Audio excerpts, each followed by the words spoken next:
Consent that the Representative James from Michigan, Representative Stutzman from Indiana, and Representative Moore from West Virginia be allowed to sit on the dais and participate in today's hearing. Without objection, so ordered. I yield myself such time as I may consume, and I welcome my ranking member. Thank you. Good to see you too. Good to see you too. I want to welcome all of you to this very critical hearing on the systematic and accelerating violence against predominantly Christian communities in Nigeria. For the record, this is my 12th hearing focused exclusively on Nigeria, with scores of other hearings on human trafficking, religious freedom, food insecurity, human rights focused in part on Africa. I've led 3 trips, human rights trips to Nigeria. I want to thank our distinguished witnesses for being here today to bring light and scrutiny to this unfolding religious freedom catastrophe and to proffer ways to mitigate and to end the violence and the hate. Nigeria is ground zero, the focal point of the most brutal and murderous anti-Christian persecution in the world today. Moderate Muslims who speak out against the radical Islamists or refuse to conform with the serial killers are murdered as well. I applaud President Trump's recent decisive action to redesignate Nigeria as a country of particular concern for engaging in and tolerating severe violations of religious freedom. One of our witnesses today, Bishop Wilfred Anagbe from the Diocese of Makurdi, testified before our subcommittee last March. He said, in part, militant Fulani herdsmen are terrorists.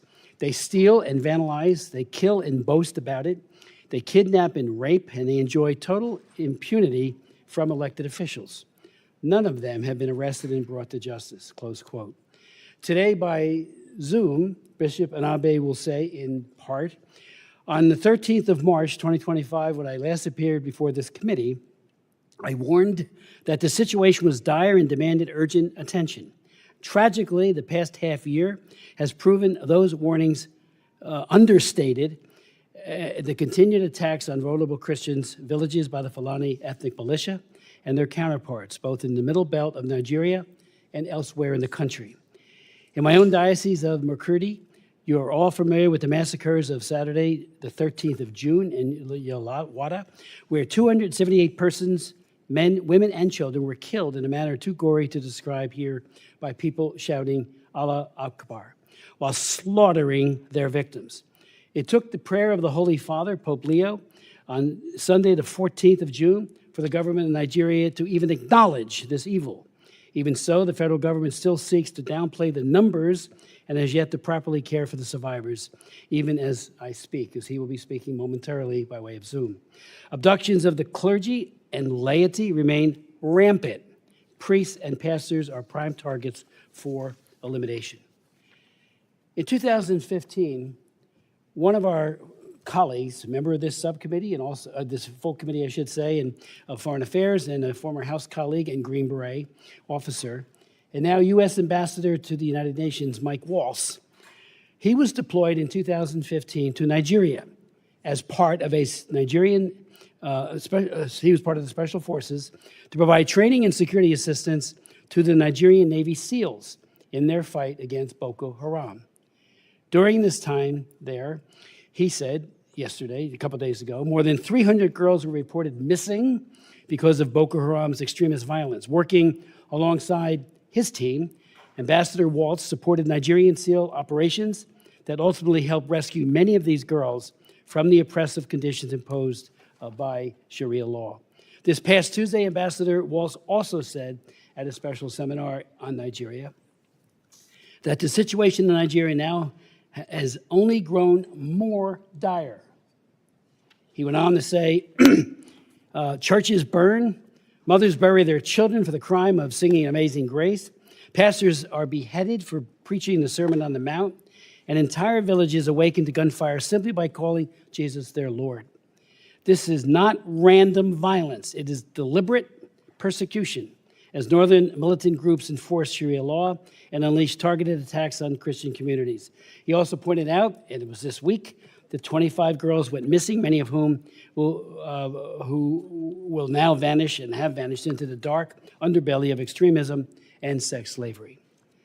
Make no mistake, these ongoing attacks are based on religion, and diverting attention from it denies what we have seen with our own eyes. Yeah, there may be other factors, but religion is driving this. Kill the infidel. We see it in other places, and we're seeing it now, sadly, in Nigeria, and it's been going on for many, many years. 13 years ago, in this room, 2012, I chaired a hearing focusing on the slaughter of Christians by Boko Haram, and the Assistant Secretary of State for African Affairs, Johnny Carson, testified at that hearing and said, and I quote in part, that the phenomena of Boko Haram is one of discrediting the central government in power for its failure to deliver services to the people. I asked him at the time, are you kidding? I responded by asking why Boko Haram abducts and rapes Christian girls and uses force and coercion, even death, to convert Christians to Islam. On a trip to an IDP camp in Jos, I met many survivors. One man who we had testify here, named Adama, who they took him out of his house. His wife was screaming, please don't hurt my husband. They put a AK-47 to his cheek and said, you renounce your faith or we'll kill you. He said, well, I'm ready to meet my Lord. They asked him again. He repeated that, and they shot him. They blew his face very, very horribly. He survived.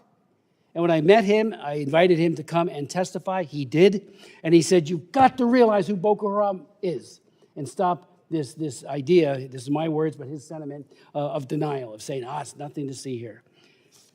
So I asked Johnny Carson further, why won't they designate Boko Haram, at least, if not a CPC country, as a foreign terrorist organization?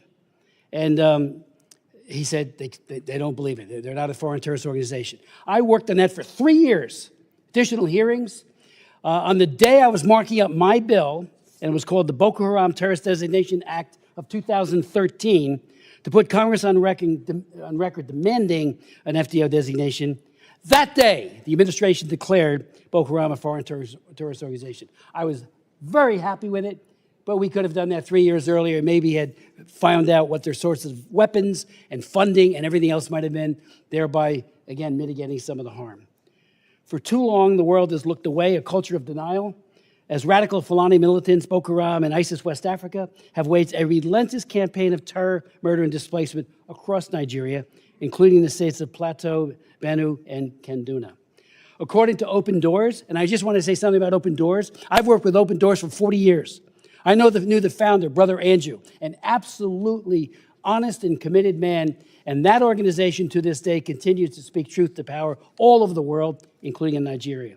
Well, they have said, Open Doors, more Christians are slaughtered in Nigeria than anywhere else in the world. I co-chair the China Commission. I just left a hearing that we're holding over on the Senate side on religious persecution there, against everyone, against the Falun Gong, against the Christians, against the Buddhists in Xinjiang, not the Buddhists, the Buddhists in Tibet, and the Muslims in Xinjiang. And while they kill many, they incarcerate and harass more than they slaughter. These groups in Nigeria are doing just that, slaughtering. Another group has said over 52,000 Christians in Nigeria have reportedly been targeted and killed by Islamist extremists, while approximately 34,000 moderate Muslims have been murdered as well since 2009. And, that is less focused upon. I raise it every time, and I hope we all will. They're killing those who don't conform to the radical Islamist view, and so they get killed too. I met with many imams on trips to Nigeria as well as here, and they say if we speak out, we'll be firebombed too. During a visit, there are 19,000 churches have also been attacked. More than 7,000 have been murdered in this year alone. During my visit to Jos in 2013, I visited many churches that have been firebombed in Jos. And I listened to the survivors and was moved almost to tears, and to tears with some, when they talked about the numbing loss and pain of losing loved ones. And the churches were decimated, each and every one of them, either by cars coming in and plowing everybody and destroying the physical, or by bombs, and of course, always the ever-present AK-47. They pleaded with their own government and the world to end the cruelty and violence. and I've been raising it, as have many others ever since. About 5 million Christians have been displaced and forced into internally displaced persons camps within Nigeria and refugee camps at regional and sub-regional borders, according to an Inter-Society report. Open Doors reports, and again, I hope we can finally get beyond just saying nothing's to see here. While Christians used to be vulnerable only to Muslim-majority northern states, this violence continues to spread into the Middle Belt and even further south. The attacks are shockingly brutal. Many believers are killed, particularly men, while women are often kidnapped and targeted for what? Sexual violence, rape, and other abuse. More believers are killed for their faith in Nigeria than anywhere else in the world. These militants also destroy homes, churches, and livelihoods. And many people don't go to school anymore. One estimate is 10,000 schools have been closed due to this violence. The Nigerian government has a fundamental constitutional obligation to protect its own citizens. Yet the brutal reality is that the perpetrators of these crimes operate with impunity. The lack of accountability sends a chilling message that the lives of Christian farmers and their families are expendable. This failure has rightfully been called out by the President of the United States, President Trump, and Secretary of State Rubio. The United States must not stand by idly. I've introduced resolutions, and others have been introduced as well. Res 82, I had done that previously on 82, asking that the Biden administration, we had an interesting conversation and debate on that resolution. It did pass 26 to 21. And part of the argument that was made by Mr. Meeks and my very distinguished colleague to my left is that it's the President and the Secretary of State that needs to make that call, not us. I think we can encourage something. That's what it did. But nevertheless, now they've made the call. And I think we need to, double down and try to stop this. Res 860, which I've introduced, also calls on conditioning U.S. foreign assistance, and it must be tied to progress from the Nigerian government in preventing persecution, prosecuting perpetrators, and protecting all communities. Second, it would provide direct humanitarian assistance, especially the faith-based groups working on the ground in the Middle Belt. What we're hearing is that it's not getting through. People are hungry, so we need to make sure that they're helped. And third, we must impose targeted sanctions pursuant to the Global Magnitsky Act, using visa bans and access freezes against individuals and entities responsible for these gross human rights abuses. President Trump, as I conclude, said, Christianity is facing an existential threat in Nigeria. The United States cannot stand by while atrocities are happening in Nigeria. I yield to my good friend and colleague, Ms. Jacobs. Thank you, Mr. Chairman, and thank you to all of the witnesses who are going to be testifying today on conflict and religious persecution in Nigeria. I'm very much looking forward to the conversation we'll have with Ambassador Pratt and Deputy Assistant Secretary McGee, as this committee is long overdue to hold a hearing with Trump administration officials. The African continent continues to be both increasingly important and increasingly overlooked. The continent is the youngest in the world, and in Nigeria alone, 70% of the population is under 35, and 40% is under 15. So it represents the future generations who will continue to lead and solve the world's problems. Nigeria has a unique position as a bellwether, as Africa's largest economy, most populous nation, and a significant actor in the region and on the world stage. And meanwhile, Nigeria is facing its own challenges, like rising insecurity, shrinking freedom of expression, and a struggling economy. So let's talk about the very real conflict and violence happening in Nigeria. Nigeria is facing multiple different security challenges in various parts of the country, including violent extremist groups in the northeast, criminal banditry in the northwest, and across the country, farmer-herder conflict in the Middle Belt, and other intercommunal violence in central and northern regions. Several factors are driving these conflicts. Yes, ethnicity and religion play a role in some cases, but other dynamics like poor governance, resource competition, climate change, and population pressures are important drivers that need to be addressed. I appreciate the chairman's passion on this and his long work on Nigeria. I think it's a distortion to say that what we're trying to say is that there's nothing to see here. In fact, there is something to see here. There is very real conflict and violence that we need to address. I've been working on addressing conflict in Nigeria since 2013, 2014, when I was part of the counter Boko Haram strategy at the State Department. The violence impacting both Christian and Muslim communities is real, and the Nigerian government can and should do more to address it. I was horrified to learn of the killing of 2 people and the kidnapping of the pastor and a worshiper at a church in Kwara State. And this came only a few days after, as the chairman mentioned, criminal bandits kidnapped 25 girls in Kebbi State. But it is counterproductive to adopt oversimplistic narratives about the multiple complex overlapping security challenges and violence across the country. The victims in the Kebbi State kidnapping were all Muslim girls. So violence affects everyone, and false narratives perpetuate harmful stereotypes and motivate tensions and violence based on religious identity. Distorting what's happening into a solely religious narrative erases the real drivers of violence and makes it harder to implement effective solutions. And it can fuel violence against the very groups the Trump administration claims it wants to protect. That's why I'm alarmed by President Trump's rhetoric about this violence and threats to go into Nigeria, guns a-blazing, and to wipe out terrorists. We are already receiving reports of increased tensions between Christian and Muslim populations following this rhetoric. President Trump's threat is reckless, and any unilateral military action in Nigeria would be illegal. Congress has not authorized force in Nigeria to protect Christians, and any action without Nigeria's consent violates international law. We also know that a military-first response won't actually address the violence and will do very little to protect Christian communities.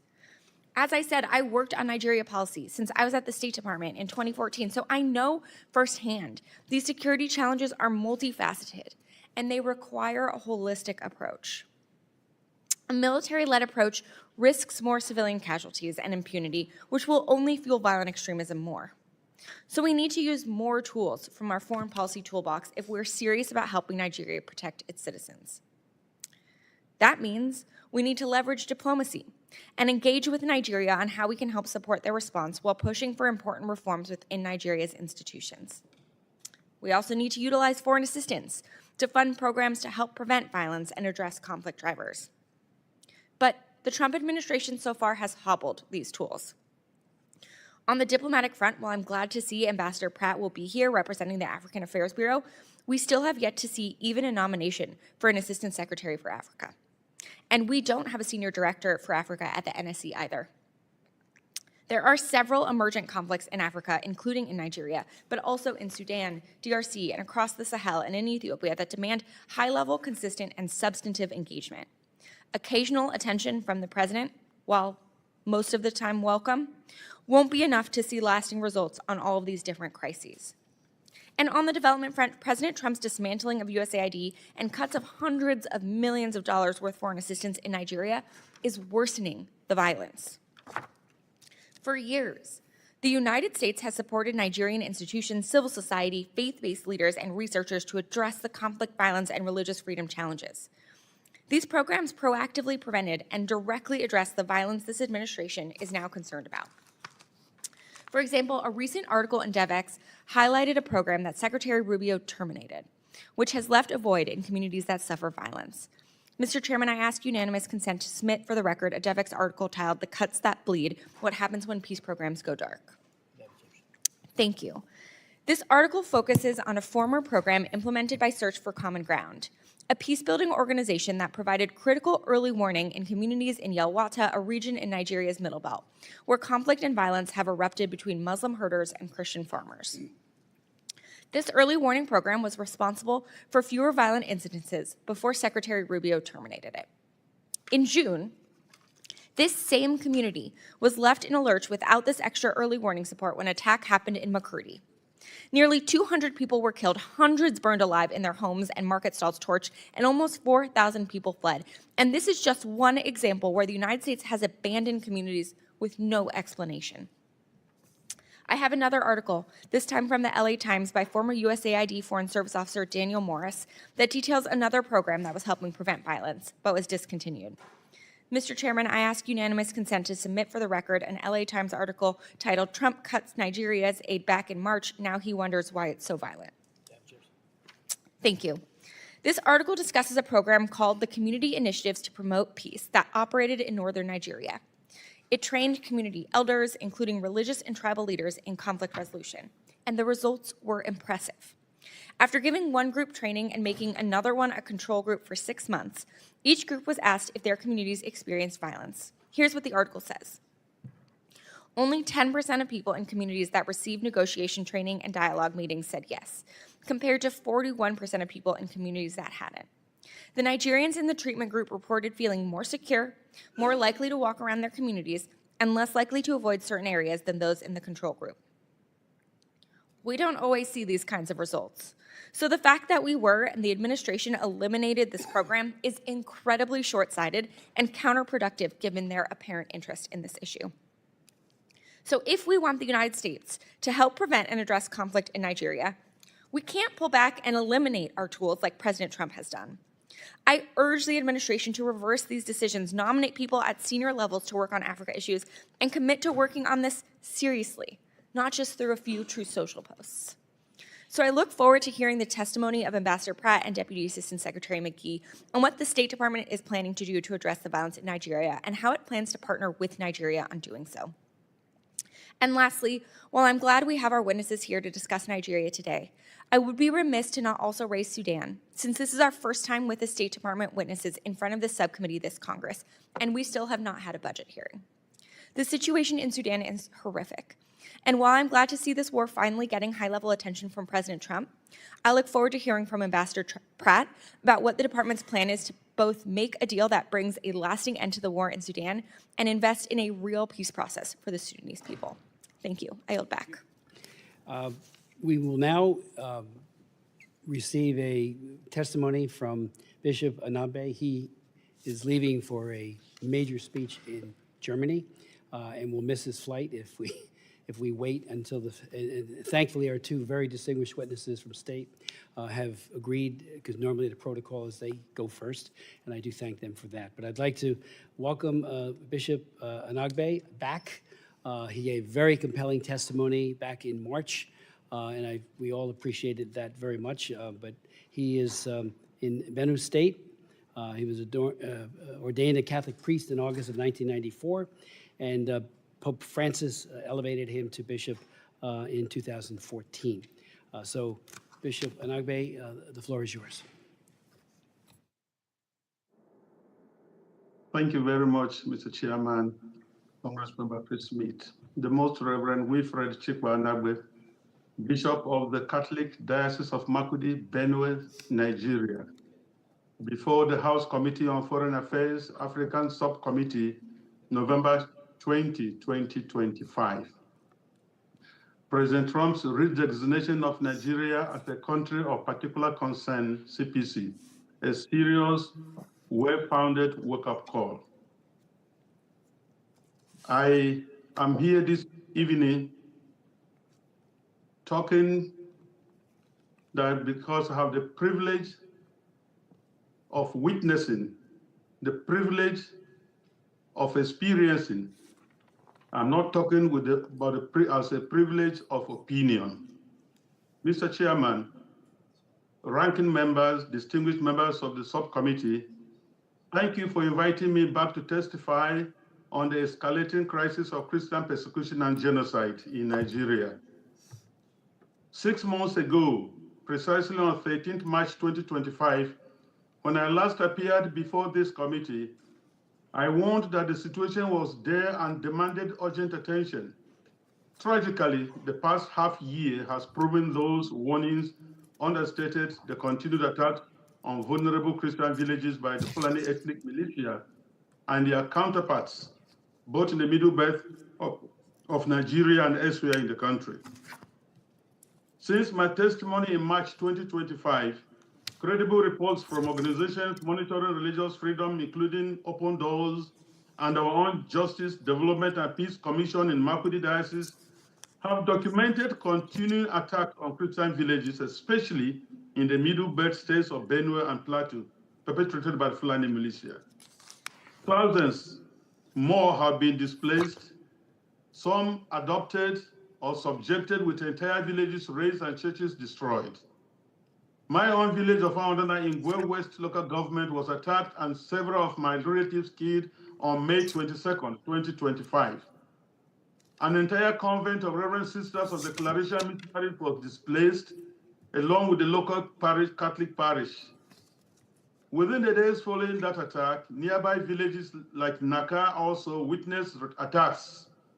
In fact, on the 24th May 2025, one of my priests, Father Solomon Atongu, was shot and left to die in the pool of his blood, while those traveling with him were adopted. Though he survived the attack, he is unable to walk freely because he has a broken bone. A few weeks before, on Palm Sunday, April 13, 2025, with the attack occurring late that night into the early hours of April 14th, Fulani militants launched a coordinated assault on Christian communities in Plateau State, Nigeria, primarily targeting the village of Zike in the Basa local government area near Jos. This incident was part of a broader wave of violence in the region during Holy Week, targeting Christians as they prepare to celebrate one of the most holy, important feasts in our church. In my own diocese of Makurdi, you are all familiar with the massacres of Saturday, 13th June in Yellowater, where 278 persons, men, women, and children were killed in a manner too gory to describe here by people shouting Allah Akbar, while slaughtering their victims. It took the prayers of the Holy Father Pope Leo XIV on Sunday, June 14th, for the government in Nigeria to even acknowledge this evil. Even so, the federal government still seeks to downplay the numbers and has yet to properly care for the survivors, even as I speak. Adoptions of clergy and laity remain rampant. Priests and pastors are prime targets for elimination. On 17th November 2025, another priest from Kaduna Archdiocese was kidnapped while his brother was shot dead and others taken into captivity. On the same day, a school was attacked in Kebbi State with many kidnapped, and the vice principal of the school was killed. Reports are also rife of the capture of a brigadier general of the Nigerian army with some army officers and soldiers by the Islamists. This is the daily experience of many Christians in Nigeria. Violence is spreading southward, displacing millions and destroying farmland, creating a humanitarian crisis compounded by food insecurity. Attacks by Fulani militants, Boko Haram, Islamic State of West African province, ISWAP, have intensified not only in the Middle Belt and northern states, but spreading southward and targeting Christian communities with impunity. We hoped the CPC designation by President Trump at the end of October might stabilize the situation, but instead it is deteriorating into one of the most later periods of for Nigerian Christians in recent memory. Like it is now commonly acknowledged, Nigeria remains the deadliest place on earth to be a Christian. More believers are killed there annually than in the rest of the world combined. Yet, perpetrators face little accountability, and the Nigerian government's response since the CPC designation is to unleash vain glory speakers and willing tools to spin the narrative and make false equivalencies about Muslim deaths. But I would like to ask the question here, who is killing the Muslims up north? Is there any Christian militia displacing millions and occupying lands in Nigeria? The government of Nigeria's silence and refusal to engage in the face of continued killings and displacements has deepened feelings of abandonment among the people. The national leadership appears disengaged, treating the Christian genocide reports as a non-issue instead of considering it a national emergency. This lack of political will undermines trust in government institutions and fuels perceptions of complicity or indifference. Mr. Chairman, honorable members, allow me to briefly mention another point so close to my heart, the humanitarian and social impact of this genocide. In the Middle Belt alone, millions of internally displaced persons remain in camps, unable to return to their ancestral lands. This threatens cultural continuity, religious and economic survival. The psychological trauma of survivors of these attacks is immense, with little access to counseling or rehabilitation. Widows, orphans, and survivors face ongoing threats. Girls and women endure sexual violence as a weapon. So many others resort to unsafe coping mechanisms for daily sustenance, destroying families, guarantees that no more Christian will be born from so many traumatized women. This is one of the elements of genocide, securing the disappearance of a group by longer-term measures other than murder. Without quick intervention, Christianity risks elimination in parts of northern and middle belt Nigeria within a very short time. Let me put it on record here that on behalf of millions of Christians in Nigeria and in the diaspora, we want to thank President Donald J. Trump for his bold leadership in designating Nigeria as a CPC. I commend you, Mr. Chris Smith, and this subcommittee's ongoing leadership and the recent U.S. designation of Nigeria as a country of particular concern. It is a vital step, but must be backed by serious action. One, using the Magnitsky Act for targeted sanctions on Nigerian government officials and others tolerating or condoning Islamic violence in the country. Tie security and other development or humanitarian aid to measurable protection improvements. Expand humanitarian support for IDPs. The IDPs must return to their ancestral homes and lands with security guarantees by the Nigerian government. They must also be supported to rebuild their economic livelihoods and enjoy basic services such as education and sanitation. Support bills like the Nigerian Religious Freedom Accountability Act to hold perpetrators accountable. This point cannot be overemphasized because it is impunity that fuels the violence we suffer. Irrespective of who are being killed, the prime question is, are there killings in Nigeria? And the government should stop it. International advocacy, work with allies to praise Nigeria at the UN and ensure discriminatory laws and blasphemy laws are eradicated or expunged from the Constitution. Closing call to action.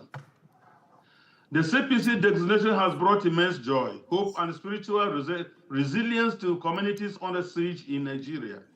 The Christian faith-based organizations remain among the few sources of relief and encouragement, filling the vacuum left by government inaction. However, the church alone cannot stop the killings. It requires coordinated political, military, and humanitarian intervention. Mr. Chairman and members, the blood of Nigerian Christians cries out to you people. We cannot afford to wait any longer. Renew hearings, pass binding legislations, and use every tool of U.S. influence to demand change. America remains the only country in the world with an International Religious Freedom Act. America has a unique role in defending religious freedom globally. Please enact concrete actions according to the CPC designation. We all know that inaction emboldens the extremists even more. Thank you for listening. I welcome you for this. Thank you very much, and God bless you. Bishop Anabe, thank you so very, very much for your testimony, for your leadership at great risk to yourself and so many of your priests and diocesan folks. I do thank you, and I wish you well on your trip, and I hope you make your plane. Thank you so very much. It now falls to me as a great honor to introduce our two witnesses from the administration, and they're on their way in right now. Okay. While we're waiting for them to be seated, I would have. No, I got it. There we go. Good.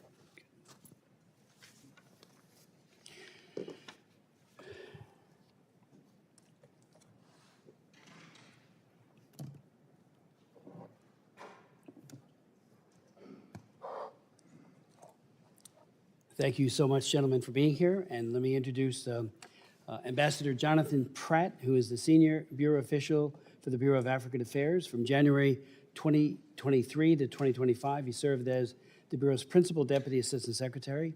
Prior to that, he was U.S. Ambassador to Djibouti from 2021 to 2023. He is a recipient of the Presidential Rank Award, a Distinguished Honor Award, the Director General's Award for Reporting, and the James Clement Dunn Award for Excellence, and he has spent a lifetime working very effectively on African issues. Thank you, Ambassador Pratt, for being here and testifying. Then we'll hear from Jake McGee, who joined the Department of State in April of 2025 as Deputy Assistant Secretary in the Bureau of Democracy, Human Rights, and Labor. Prior to joining the department, Mr. McGee was an attorney at the global law firm in Washington, D.C., and spent several years in the Middle East as an executive recruiter and taught English in a refugee camp in northern Jordan. Without objection, your full bios will be made a part of the record. Ambassador Pratt, the floor is yours.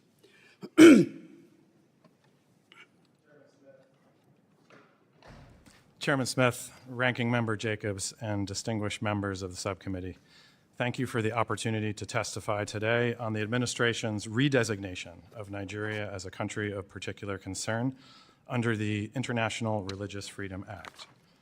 In June of this year in Benue State, Nigeria, Fulani militants armed with guns and machetes set homes and food stores ablaze and locked families inside burning buildings, killing over 200 Christians. Witnesses reported assailants shouting Allahu Akbar as they assaulted St. Joseph's Church. The Fulani militants targeted Christian farmers, many of them internally displaced persons, already seeking refuge from previous violence. Benue State Governor Hyacinth Ali recently warned that his state is, quote, under siege and being attacked by terrorists and bandits, highlighting the Nigerian government's failure to intervene. The scale and brutality of violence facing Christian communities is tragic and unacceptable. It represents a serious failing on the part of the authorities.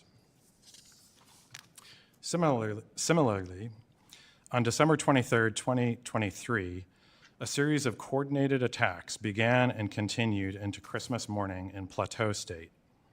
The attacks resulted in hundreds of victims. Many were women, children, and elderly unable to flee. At least 8 churches were destroyed. Plateau State communities are still reeling today from the overt religious-based violence of those attacks and their unanswered calls for help. The Nigerian government must do more to protect its Christian citizens who are being targeted and killed. Terrorists, separatists, bandits, and criminal militias in Nigeria wreak havoc throughout the country, with ongoing attacks often deliberately targeting Christian communities.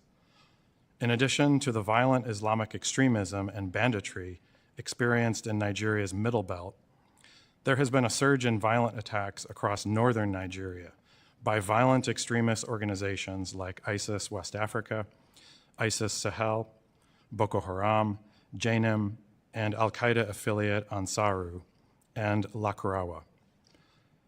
The ongoing violence is a problem of prioritization for the government of Nigeria. Although its military and police are engaged and taking significant losses in their counterterrorism efforts in the Northeast, the Nigerian government has not done enough to effectively combat violence in the Middle Belt, protect Christian communities, or hold perpetrators accountable. The intent of the administration's approach is to raise the protection of Christians to the top of the government of Nigeria's priorities, especially in the Middle Belt.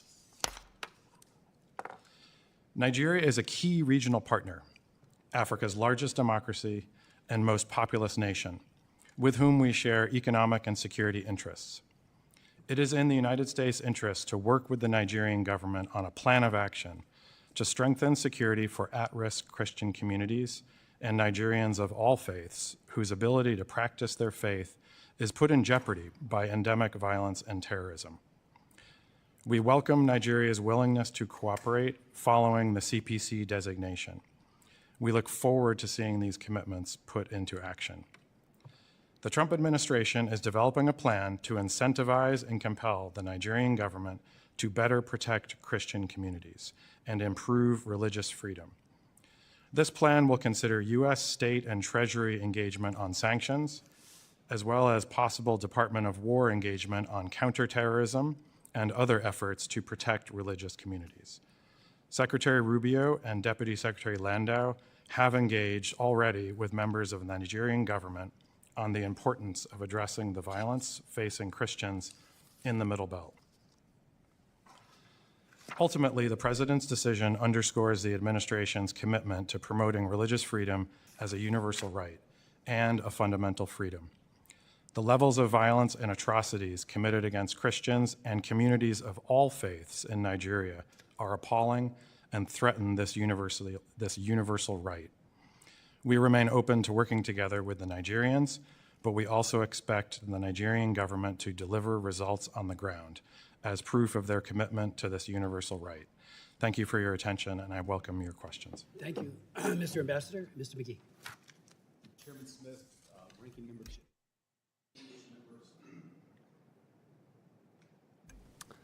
I'll start over. Chairman Smith, Ranking Member Jacobs, distinguished members of the subcommittee, thank you for the opportunity to join my colleague, Senior Bureau Official Pratt, to discuss the Trump administration's decision to redesignate Nigeria as a country of particular concern in accordance with the International Religious Freedom Act of 1998. President Trump's decisive action to designate Nigeria as a CPC made clear that the United States stands ready to champion the rights of Christians and protect them from religious persecution. The religious freedom situation in Nigeria is well documented in the annual IRF reports. The IRF Act, designed by Congress nearly 3 decades ago, establishes religious freedom as a U.S. foreign policy priority and mandates that the president call out religious freedom violators as a reflection of the importance our nation places on America's first freedom. As my colleague stated, the levels of violence and atrocities committed against Christians in Nigeria are appalling. Particularly in the Middle Belt, these attacks directly target Christian populations. Ample witness testimonies have confirmed attackers used religious language during their attacks and specifically targeted Christians for killing, abduction, and rape. It is clear Nigerians are being attacked and killed because of their faith, and the Nigerian government must uphold its duty to protect them. The United States stands with civil society and religious actors brave enough to speak about the tragic violence and discrimination they face in Nigeria.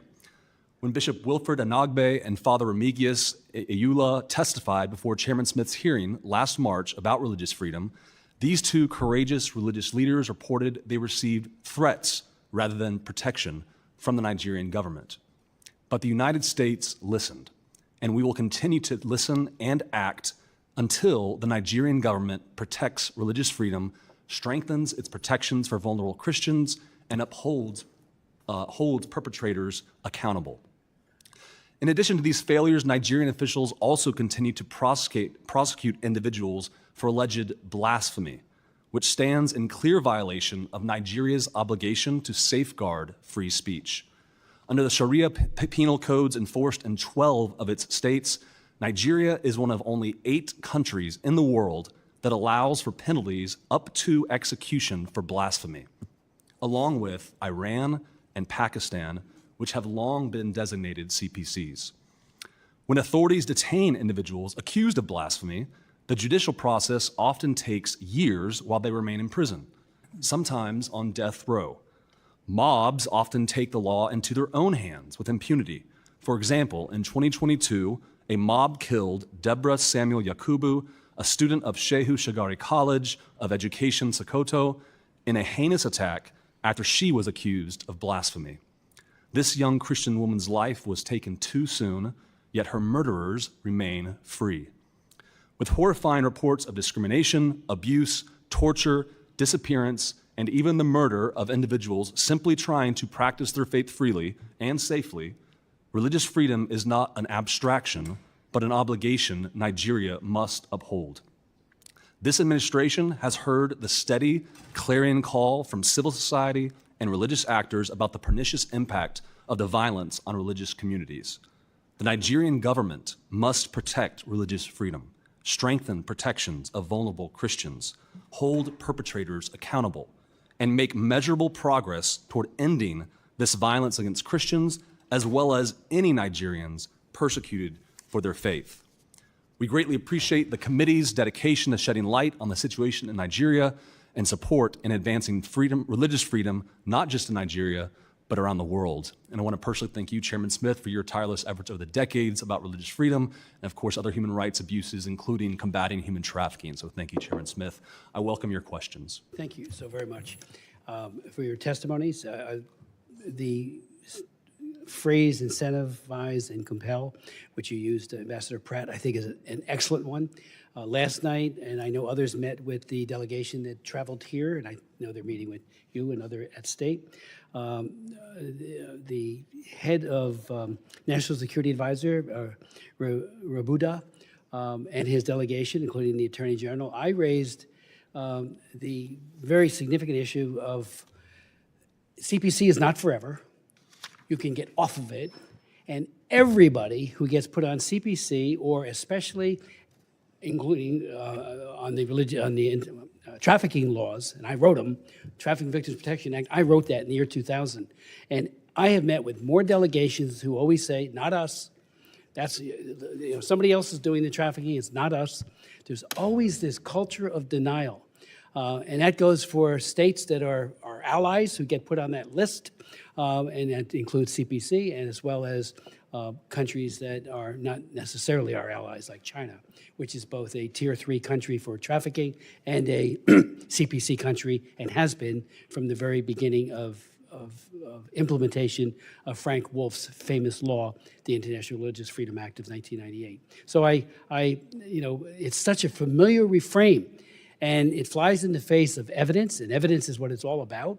The prosecutorial discretion that is not shown in Nigeria to go after and to deploy detectives and protection capabilities from the police, it's just not there. We hear it so frequently, and if it is there, show us. They always say, well, they're bandits, they're this, they're that. But what's the motivation behind Boko Haram? And I went to my opening statement, or would remind you, I kept asking the administration then, why do you keep dismissing that this isn't a radical Islamist organization called Boko Haram? Yeah, they hate moderate Muslims too. I've heard that, like I said, from many imams myself, and they certainly hate Christians and will kill them to procure their ends. So I just, we need to have that in all human rights. I found that be the case. The author of 2 laws on religious freedom. I did the Frank Wolf bill in 2016, which put entities of particular concern, a lot of other things into the law, working with Frank, who's in retirement. Wolf, that champion for religious freedom. And I gotta tell you, every time I talk to a delegation, every single time, they deny it. Every time. And after a while, it's like, what's your denial going to be? So last night when I was talking to this high-level delegation, I know some of my colleagues met with them as well, I said, we're just looking for progress. We're standing with your oppressed people. These Nigerians are not Americans. We do have a very large diaspora. They're wonderful, many in New Jersey, but we're not talking about that. We're talking about in the country, and we stand in solidarity with the oppressed and not the oppressor. And we wrote in the original Religious Freedom Act, and this is very important because they say, well, we're not killing people, we're not doing, well, engaged in or tolerated. Tolerated, when you don't prosecute, when you don't protect, that's toleration, and that's written right into the law as a criteria for designation of CPC. So I know that's what you've done, and I thank you for your due diligence on this. And there are a lot of other groups, left and right, and Amnesty International keeps saying, and I've raised this with the ICC. I've had ICC prosecutors testify at my hearings, particularly on Nagorno-Karabakh, when they were using food as a weapon. We're not signatories to it, but it's out there. Well, Nigeria is. And Amnesty, again, last year, they keep asking, where's the prosecutions for this? Nigeria, Amnesty International petitions the ICC judges to end prosecutors' delaying of justice for atrocity crimes. So are they wrong too? And I do hope that, and without objection, I would ask that article be made a part of the record about Amnesty. So it's very, very concerning, and I do hope that you will know that this is just par for the course. It's just not us, and it gets very, very tiresome. Show us that it's not you. Open it all up. How many of you, where are the prosecutions? We hear from so many Christians that they dial into the police and nobody shows up. And then there's no investigation. One of my sons is a detective. You've got to do detective work. Find out who it is and put them into jail if they're guilty. And that's not happening. They give some numbers. I remember with Nicholas Ceausescu, when I fought against the Securitate, we used to have people coming around this place saying, oh, he has church, he has no religious freedom issues. He allows churches. He was crushing the Jewish as well as the Christian communities through his Securitate, the secret police of Romania. So it's like we just see this reframe over and over again. So if you might want to comment on that, because again, my argument last night to that high-level delegation, we want you to succeed. We absolutely want you to rid yourself of this cancer that hates moderate Muslims and absolutely hates and kills as well Christians. Thank you, Mr. Chairman. Well, as you and I discussed yesterday, the designation, we hope, will sharpen minds and sharpen attention to the issue. As you mentioned, there is a delegation already here now in Washington this week, a very senior delegation. They'll be meeting with the Deputy Secretary of State. They're meeting with Department of War officials as well. And the Secretary of State has directed us at the State Department to work with the Nigerian government on an action plan and to set up a task force to address this issue and use all of the tools that are at our disposal to focus minds and focus attention on this issue. Thank you. As you mentioned, Chairman, this is not a new issue. This has been going on in Nigeria for several years.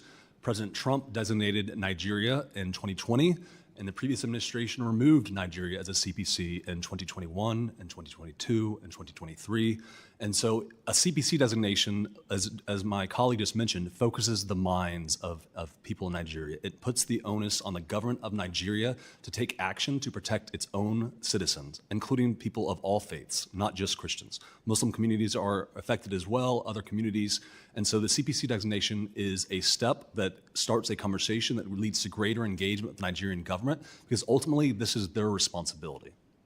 Let me just, there is talk, while the CPC is not a designation of genocide, there is a very cogent argument to be made that this is a genocide. And I remind people that, again, there's all this denial. I had 3 hearings on the Armenian genocide, and I had, sitting right where you're sitting, Mr. McGee, an ambassador from Turkey, who said, if you recognize, and we had a good bipartisan effort going on this, if you recognize the so-called Armenian genocide, we'll throw you out of your base in Incirlik. And I said, what a great NATO partner you are. It was just amazing. We've seen it over and over again. When I went to Darfur and met with Bashir, we then went to the UN, Human Rights Commission, as it was called then, not the Council. We were flabbergasted that they wouldn't call what was happening in Darfur a genocide. And again, I remind everybody, Article 2 says genocide means any of the following acts committed with intent to destroy, in whole or in part, a national, ethnical, racial, or religious group as such, in whole or in part. It's very clear. Now, we're not talking in CPC about genocide, but when we fought against ISIS, and Jeff Fortenberry did a very serious bill because the administration then would not recognize what ISIS was doing to the Chaldeans, and I went and visited with them in that part of the world. I was shocked that they wouldn't do it. We got a bipartisan piece of legislation passed that did recognize the genocide, and then finally John Kerry said, "Okay, we'll call it what it is." So, whole or in part. And that's what's happening here, at least in part. And the president did say he's worried about the extermination if it's allowed to continue onward. So I would like to ask, just for the record, the department has 7 positions vacant in our embassy in Nigeria, including individual rights, religious freedom reports, and the like. I just encourage you to fill those as quickly as possible. I think that would be very helpful if you could. And I yield to Ms. Jacobs. Thank you, Mr. Chairman. So as I noted in my opening remarks, a recent DevX article described a former program from Search for Common Ground that Secretary Rubio terminated earlier this year. This program set up critical early warning systems in communities in Yelwada, a predominantly Christian region in Nigeria's Middle Belt, that actually worked in decreasing instances of violence and deaths. In June, this same community experienced an attack, but without that early warning system. Nearly 200 people died and 4,000 people fled their homes. Security forces arrived long after the attackers left. And had this program still been in place, it could have prevented some of these deaths by sending early warning signs ahead of the attack and taking actions to prevent or respond to it. Mr. McGee, this program was funded by your bureau, the Democracy, Human Rights, and Labor Bureau. Can you explain to the committee why the department canceled this program? Thank you for your question, Ranking Member Jacobs. As Secretary Rubio has said time and again, America is the most generous country in the world, and we will continue to be the most generous country in the world.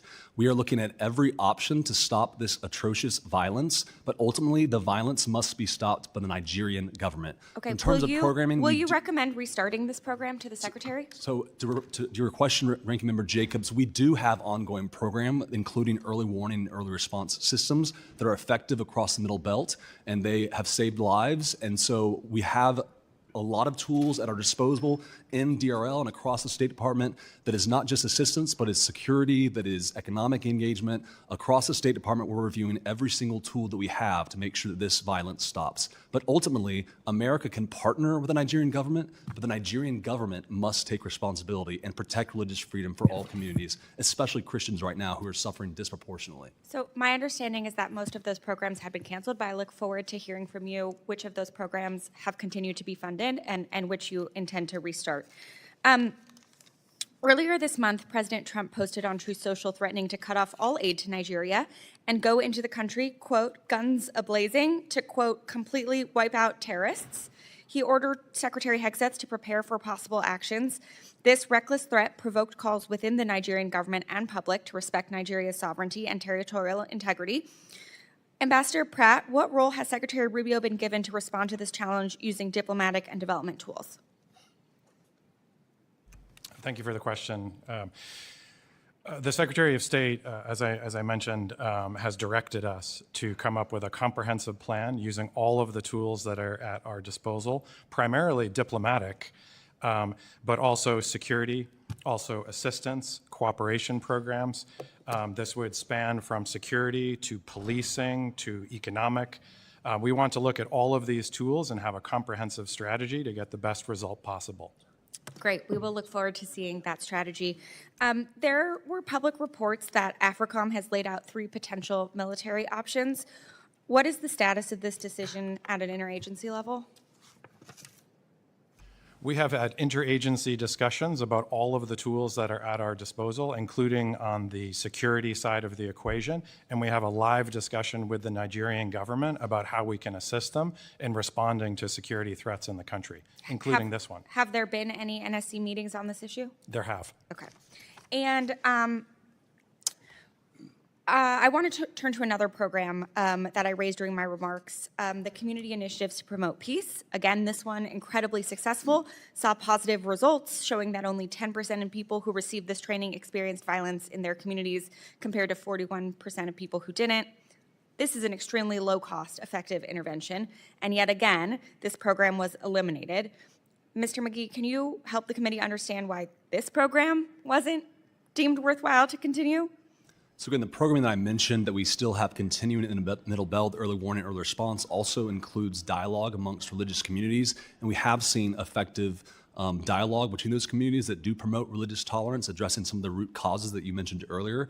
And so we're committed to continue to provide support to the Nigerian government. That obviously programming doesn't go to the Nigerian government, it goes to locally owned and locally managed programming opportunities. And so we're still doing that programming, and we're committed to use every tool at our disposal to help the Nigerian government take care of this issue. Thank you. The State Department still has not submitted the annual International Religious Freedom Report that is statutorily required by May of this year. It's November.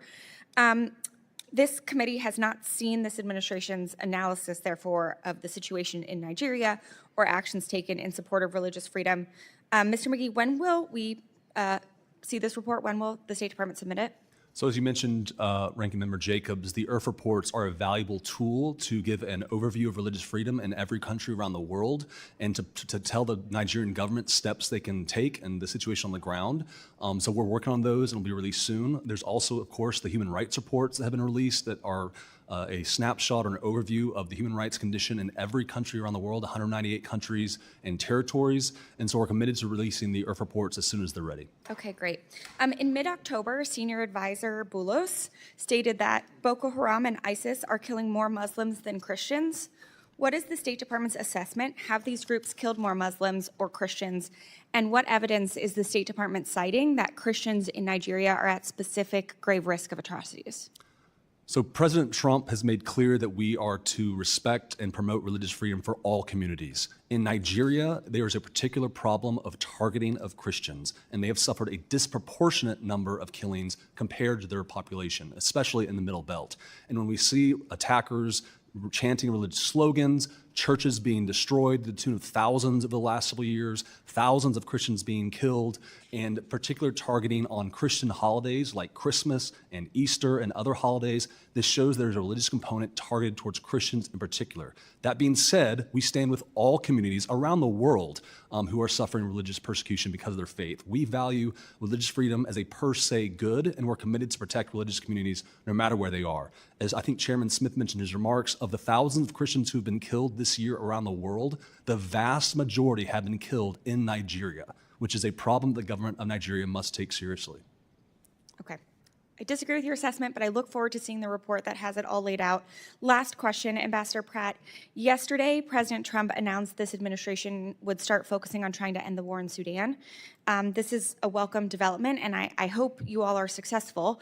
I am, however, concerned that the sporadic high-level attention without the appropriate staff at the working level will not be enough to bring a sustained end to the war or transition to a real peace process that includes Sudanese civilians. Could you share more about the State Department's strategy to bring the war in Sudan to an end? How many people on your team are dedicated to this portfolio? Has there been an NSC meeting about this recently? Will there be shortly? How can we be sure that this will be a sustained approach? Thank you very much, Ranking Member Jacobs. I'm very proud to have fought very hard to retain all of the staff in the Africa Bureau during the recent reorganization that the State Department undertook. We were able to present very convincing data about the understaffing historically in the Bureau. And so not only did we retain staff, we also gained additional staff to help on the assistance side. On Sudan, we retain a very large office by State Department standards focused on Sudan, and we are very lucky to have Senior Advisor Boulos, who has brought high-level White House attention to two key issues for us, which is Eastern DRC, as you know, and Sudan. Senior Advisor Boulos has also worked on other issues to bring profile and attention to them. And so we welcome the President's comments and profile in his meetings with the Saudi leader yesterday to draw attention and resources to this issue. Okay. Listen, I know you all are doing what you can. AF is mostly intact. Staff bandwidth is still limited by USAID cuts at embassy and the cut to the Bureau of Conflict and Stabilization Operations that I know was working hard on this issue. And the administration has yet to name a special envoy for Sudan. So I look forward to continuing this conversation to make sure that you all have what you need to be successful in this endeavor. Thank you, Mr. Chairman. I yield back. Mr. Baird. Thank you, Mr. Chairman, and I want to thank our witnesses for being here. My question deals with the responsibility, and we've heard a lot about that already, of the Nigerian government for putting an end to this prosecution or persecution. So has the United States really been able to see any progress in terms of the Nigerian government recognizing a duty on its part to reduce this persecution and targeted violence? And to what extent, if any, has the government's accountability made any improvement in reducing these persecutions? So as I mentioned in my opening statement, thank you for your question, Representative Baird. The Nigerian government has to do more. There have been attacks where 0 perpetrators have been held to account and 0 prosecutions. Heinous attacks that cost lives, that drive people out of their homes. There are hundreds of thousands, if not millions, of internally displaced peoples, and those individuals who caused that displacement have not been held to account. So as SBO Pratt mentioned, we're having high-level engagement with the Nigerian government. We have a great partnership on a lot of issues like security, trade, other things, but we're encouraging them to actually take ownership of this responsibility and prosecute the criminals and terrorists who have perpetrated this persecution. So do you feel like there's any movement on the part of the government, Nigerian government, to do that, to move to protect their people? I mean, I just wanted a hint of whether they're moving that direction or not. So I think President Trump took bold action in redesignating Nigeria as a CPC, and that, I believe, has gotten the attention of the Nigerian government. We're engaged in high-level dialogues with them, including this week at the very highest levels. We're planning engagement on the ground, both through our embassy there and other trips, to make sure that Nigerians hear our very important message that they have to do better. So I think we're making progress in the right direction. President Trump's bold action on the CPC designation was an important step. It's gotten their attention in the Nigerian government, but we need to do a lot more. So, Mr. Pratt, I want to delve a little deeper into that CPC designation that he just mentioned. And you know, the Trump's administration was designated Nigeria as a CPC. So do you anticipate the administration will be less likely to issue a waiver in the current administration as opposed to President Trump's first term? And if the president does not issue a waiver this time, do you think that the lack of a waiver now will apply to the necessary pressure to the government to reduce these persecutions?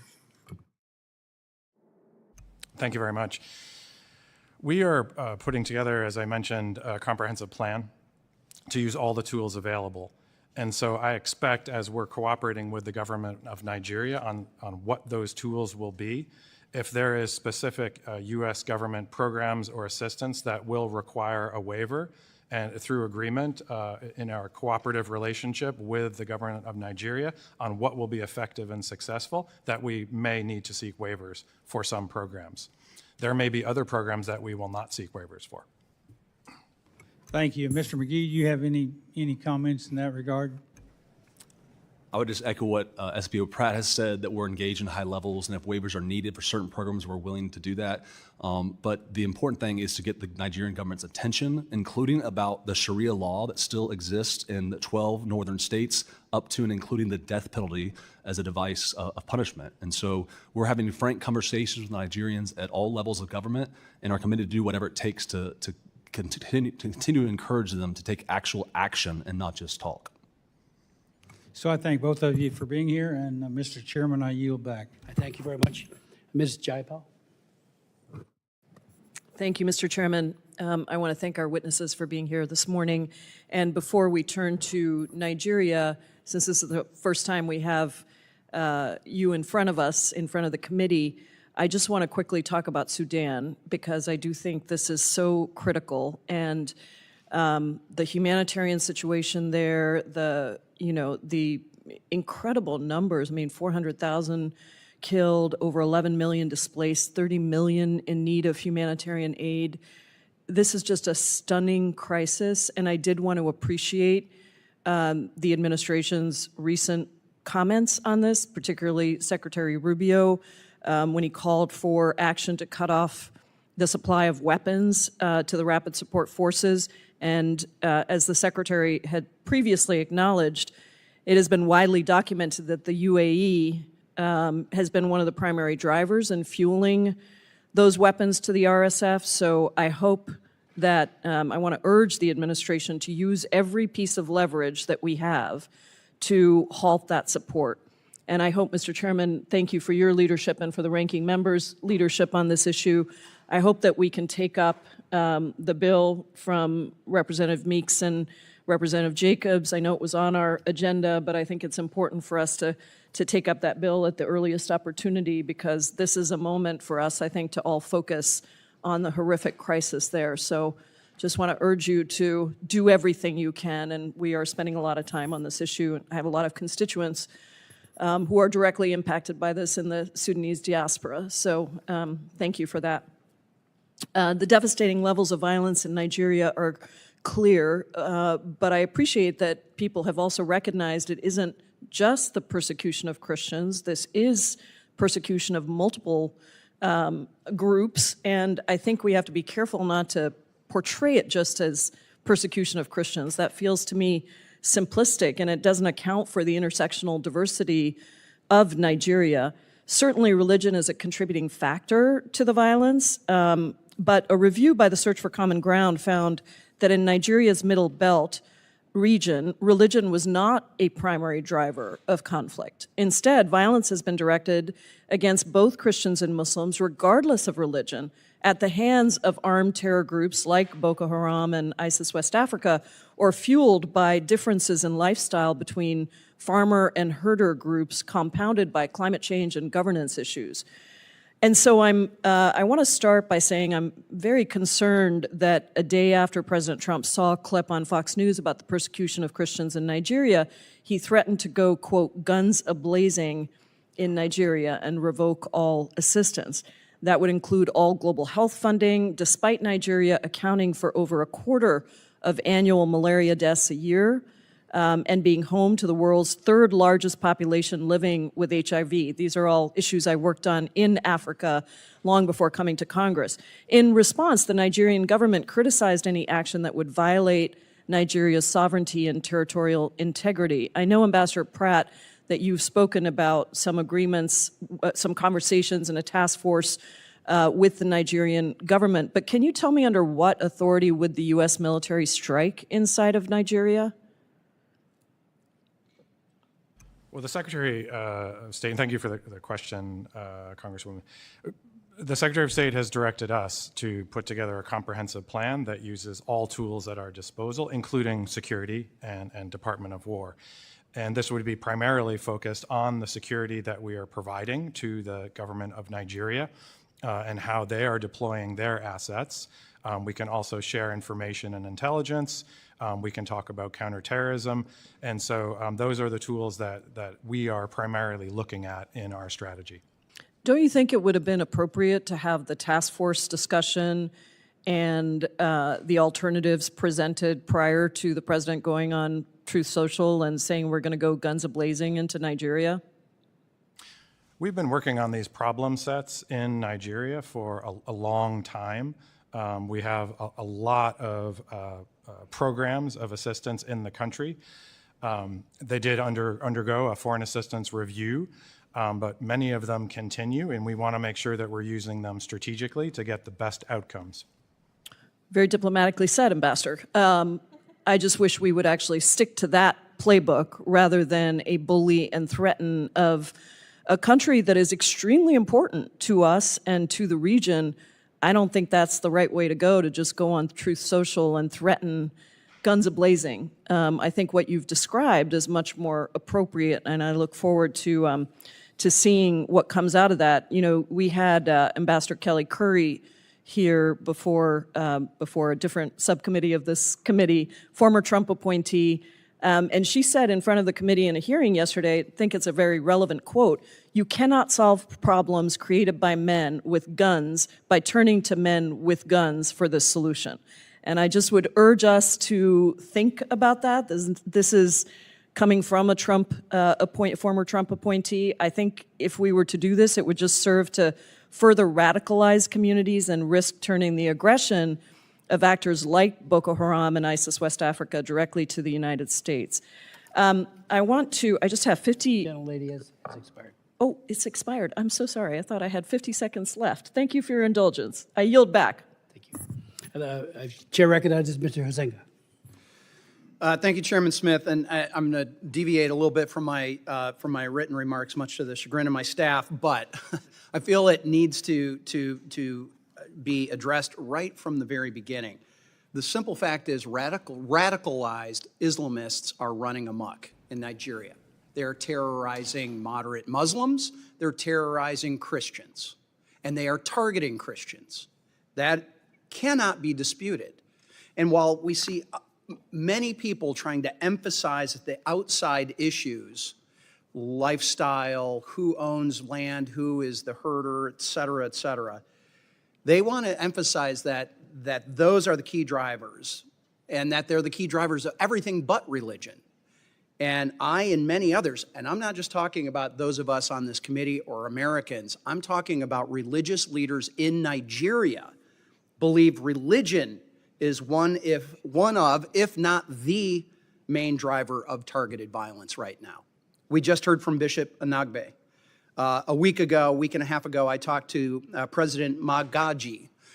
President Magaji is the president of my own, he's the Nigerian president of my own faith sect, the Christian Reformed Church.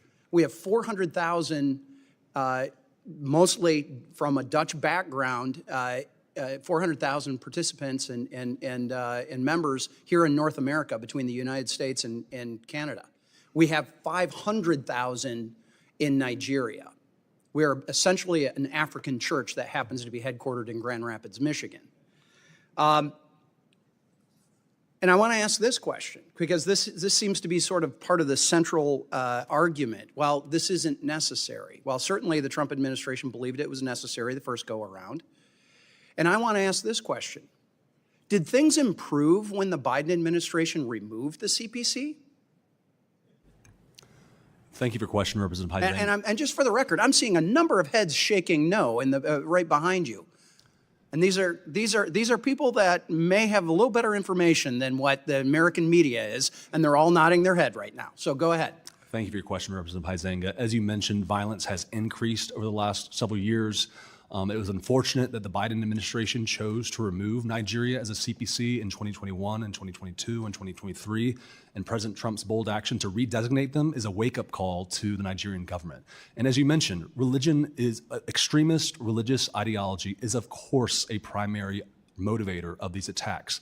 The attackers themselves use religious language. They target churches. They target Christians on holidays. And absolutely, it was Christmas Eve of 2023 when 200 people were murdered, killed in a church.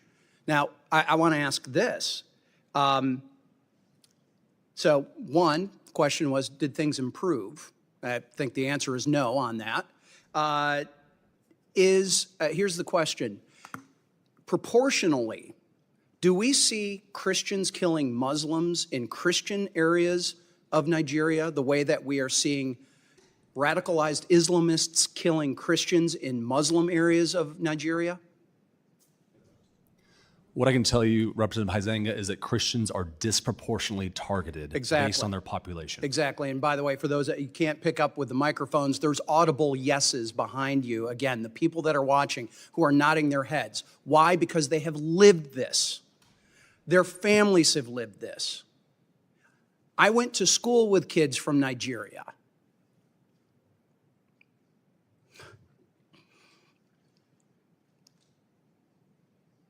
I've got neighbors who've been missionaries there, who have family there, who have friends there, who know this is going on. Yet we've got not just the mass media, we got people within the Congress denying that this is happening, or certainly de-emphasizing it. It ought to be outrageous that it is Christians, moderate Muslims, anyone being terrorized by these radicalized Islamists in Nigeria, and we've got the Tinubu government sitting back and not doing enough.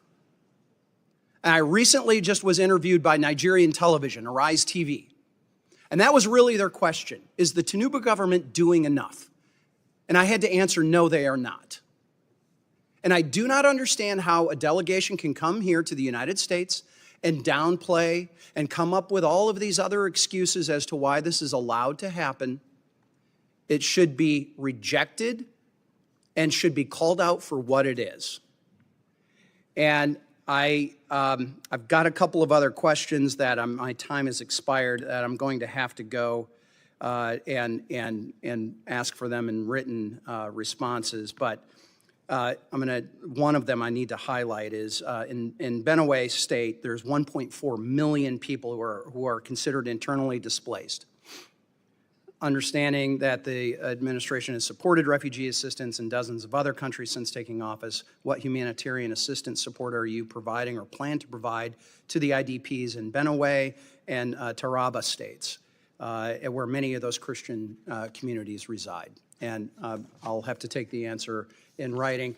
And Mr. Chairman, with your indulgence, just to show the breadth of this, I want to submit for the record remarks from the chairman of the Financial Services Committee, French Hill from Arkansas, who also serves on the House Permanent Select Committee on Intelligence, the Intel Committee. And I serve as vice chair of the Committee of Financial Services. This is where many of those sanctions originate and the enforcement. And I will say this, sanctions are only as good as your willingness to enforce them. And as the chairman has pointed out, there are ways to get out of those sanctions. And that's through correct your behavior.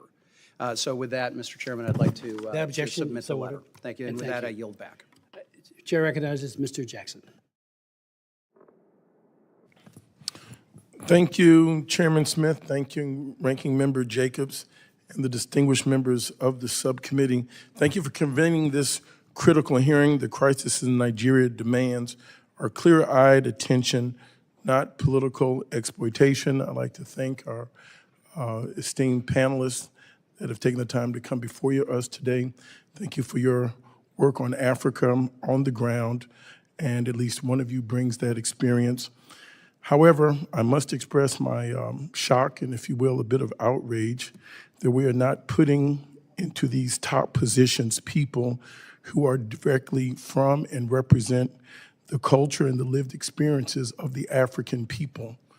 Currently, we still have unfulfilled positions that are very important, which demonstrates this administration's lack of sincerity towards moving us towards more dialogue as opposed to destruction. The Assistant Secretary for African Affairs has not been appointed or even nominated. The Senior Director for Africa at the NSC has not been appointed or directed for Middle East and African affairs. I've had the honor of traveling to Nigeria now for 4 decades and meeting with Nigerians in the diaspora for decades as well. They are unequivocally some of the most tolerant, productive, and loving people that you will ever meet. We are speaking today about a nation of extraordinary promise and complexity, a country of nearly 240 million people, home to 250 ethnic groups and 2 major religions, Christianity and Islam, that have coexisted and built a society together for generations. The idea that this nation is simply engaged in a one-sided religious war, I believe, is a dangerous fiction. The current government, led by President Tinubu, a Muslim married to an ordained Christian minister, reflects this complexity. Out of the 9 top security chiefs, 5 are Christians, including the Chief of Defense Staff and the head of the Air Force. Nigeria is a diverse, complex democracy, and we must treat it as such. The suffering in Nigeria is immense. The insecurity is a major issue for all Nigerians. We must stand firmly with every victim and survivor. Violence against any person of faith is unacceptable. With approximately 8,000 civilians of all faiths killed so far this year, the pain felt by Christians and Muslim communities alike deserve our compassion and, again, not our exploitation. The truth is that Nigeria's wave of violence stems from a complex mix of ethnic, economic, external, and religious tensions. Boko Haram and other extremist groups have killed both Christians and Muslims indiscriminately. Communities across Nigeria, from farmers in Plateau State to herders in the north, have suffered unspeakable, staggering losses. To simplify this tragedy by calling it solely a Christian genocide, I believe ignores the full, difficult truth and the suffering of all Nigerians. Therefore, the answer, I believe, is not and will never be American bombs or boots on the ground. We have not given diplomacy an exhaustive chance. I have previously denounced the threat to deploy U.S. troops to Nigeria, calling it a dangerous overreach that risks reigniting colonial-era patterns of intervention, on the African continent. We cannot allow the sudden interest in Nigeria's internal conflict to be a pretext for military action when this same impulse was absent in the Sudan, in the DRC, or the Central African Republic. Furthermore, we must address the sheer hypocrisy of a military-first approach when non-military support has been repeatedly undermined. As the New York Times' Nicholas Kristof has rightly stated, Trump aid cuts kill more Christians than jihadists. Deep cuts to the USAID program and global food and health programs have severely limited America's ability to provide the kind of non-military support that was estimated to be saving the lives of more than 250,000 Nigerians each year. When you defund USAID and shut down peace-building initiatives, you leave communities vulnerable. You don't stabilize Africa with missiles. You stabilize it with schools, with clean water, with economic opportunity, with true partnership. The path to peace in Nigeria must come through dialogue, development, and dignity, not denomination. America should be a partner in healing, not a hammer looking for a nail. I urge this subcommittee to prioritize a diplomacy-first approach, fully fund our humanitarian aid and peace-building initiatives, and work with the Nigerian government to eliminate terrorist, criminal groups, securing a safer and more stable future for all Nigerians. Thank you, Mr. Chairman. I look forward to the testimony. I yield back. Thank you very much. Who's next? Oh, Mr. Fine. The chair recognizes Mr. Fine. Thank you, Mr. Chairman, and thank you for allowing me to participate today. You know, as I thought about what I would talk about today, I thought of a flag that I saw flown on October 7th, 2023. It said, "First we come for the Saturday people, tomorrow we come for the Sunday people." And as we have this hearing today, I ask myself, how many countries are we going to allow this to happen in until we take it seriously? On October 7th, 2023, people yelling Allahu Akbar attempted to genocide the Jews. A few months ago, people yelling Allahu Akbar attempted to genocide the Druze in Syria. And here we are talking today about another group of people yelling Allahu Akbar trying to genocide Christians. How many countries are we going to have this happen to? How often are we going to allow this to be whitewashed and both siderists until we acknowledge that we have a serious problem that we have out there? You know, I want to thank President Trump for doing this. Joe Biden never should have done it. And my question when I get to it will be, why do you think he did? Why do you think he took them off the list? But I want to thank President Trump for taking a leadership role, because we must stomp out this evil wherever it presents itself. I want to thank the chairman for choosing to have a hearing on this. And I want to thank my colleague, my fellow freshman, Representative Moore, for also raising the profile of this issue around the world. It is easy for me to criticize this when it happens in Israel and when it happens with the Jews, given who I am. But it is important that we call out evil wherever it is. And I am sick and tired of the fetishism and the whitewashing of the problem. This is a real problem that we have to acknowledge. In a country where you can get the death penalty for criticizing a religion, and we'll talk about that if I have time to get to questions. That is not okay. That is not acceptable. That is not a value that America should ever stand by and allow. We are allowed to have whatever opinions we want in this country, no matter how reprehensible they may be. We should demand that from others if they wish for our aid and assistance. But what I'm most tired of is the delusional belief that if we all just sit down around some sort of hypothetical drum circle, as I heard earlier, that we can resolve our differences. People are being killed, and it requires people to stand up and use force to keep them and to make them safe. I'd like to ask the ambassador, since 2009, it's believed 19,000 Christian churches have been destroyed. My question to you is, was that a coincidence? Were they just like randomly targeting buildings, and these 19,000 buildings happened to be churches, or were they targeted because they were churches? Thank you for the question, Congressman. As my colleague has said, and the Trump administration strongly believes that there has been a disproportionate number of attacks on Christian communities, which is the reason for the designation. Okay. And so let me follow up with this. Why do you think Joe Biden decided, given this was going on, we're all good, we're taking this away, everything's going to be fine now? What led to this delusional strategy that led to the deaths of Christian people? I can't speak to that decision. What do you think? I would say that there was probably a discussion around strategic interests, but the performance did not achieve the result intended, which is why this administration has made a decision that we need to see more performance in this area in terms of security for all Nigerians, but especially to tackle this particular problem. Okay. I'd like to ask Mr. McGee a question. What is the administration's position, and how strongly have you encouraged the Nigerian government as it relates to blasphemy laws?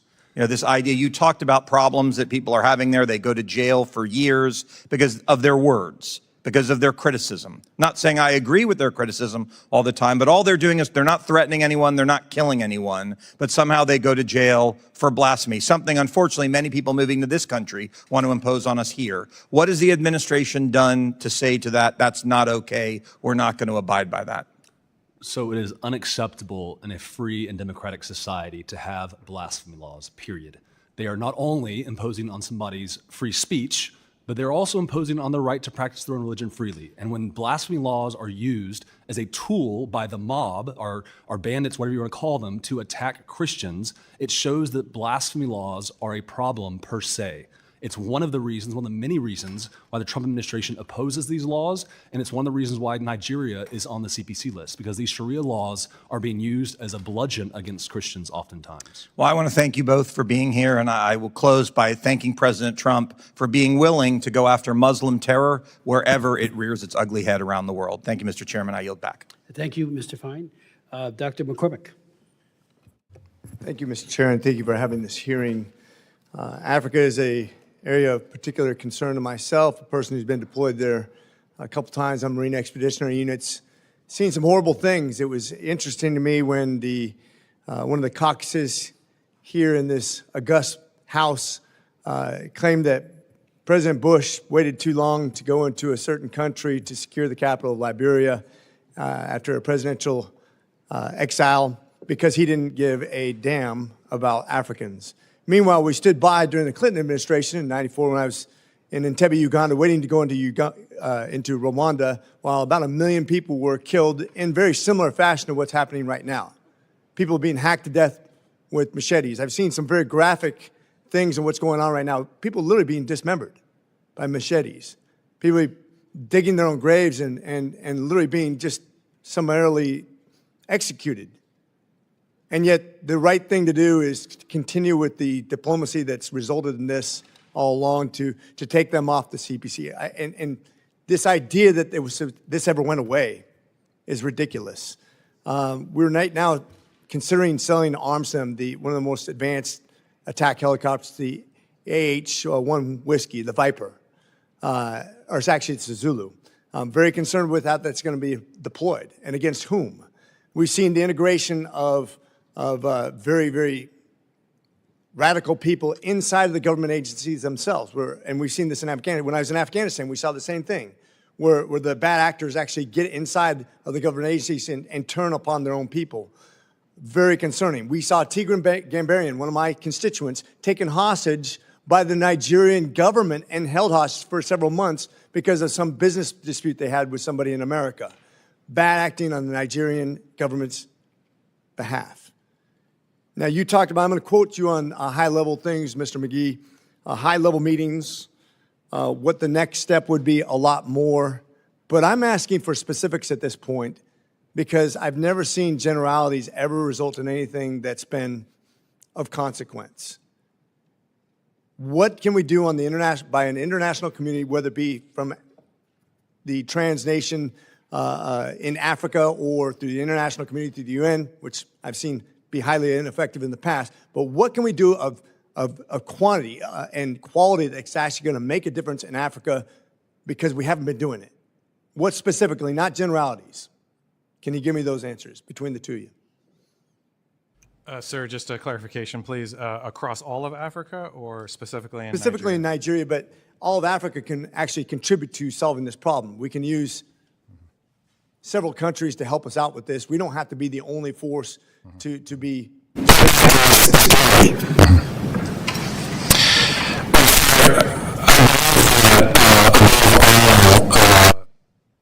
development and commercial investment in the continent can yield the best dividends, which is one of the reasons why this administration has focused so heavily on our commercial strategy in Africa.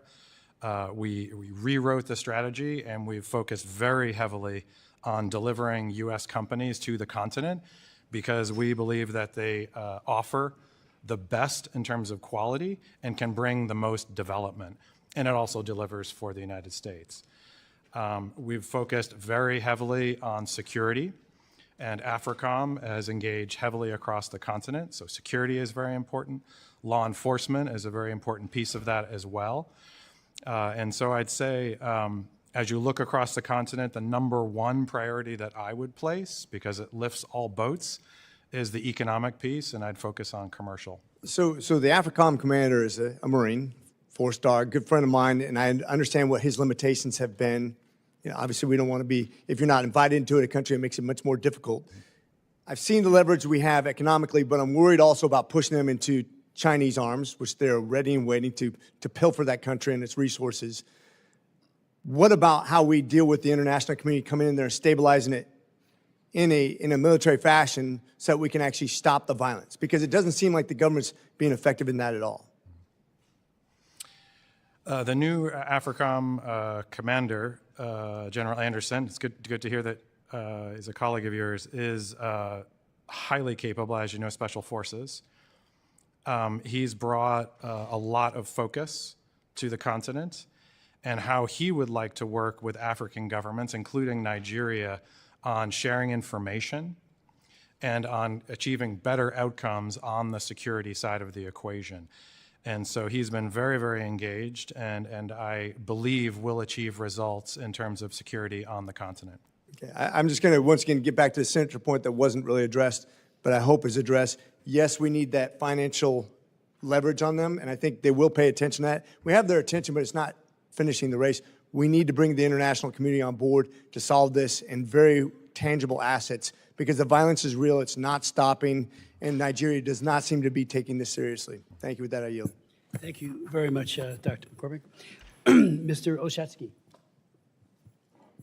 Thank you very much, Mr. Chairman, and to our ranking member Jacobs, and to all our witnesses.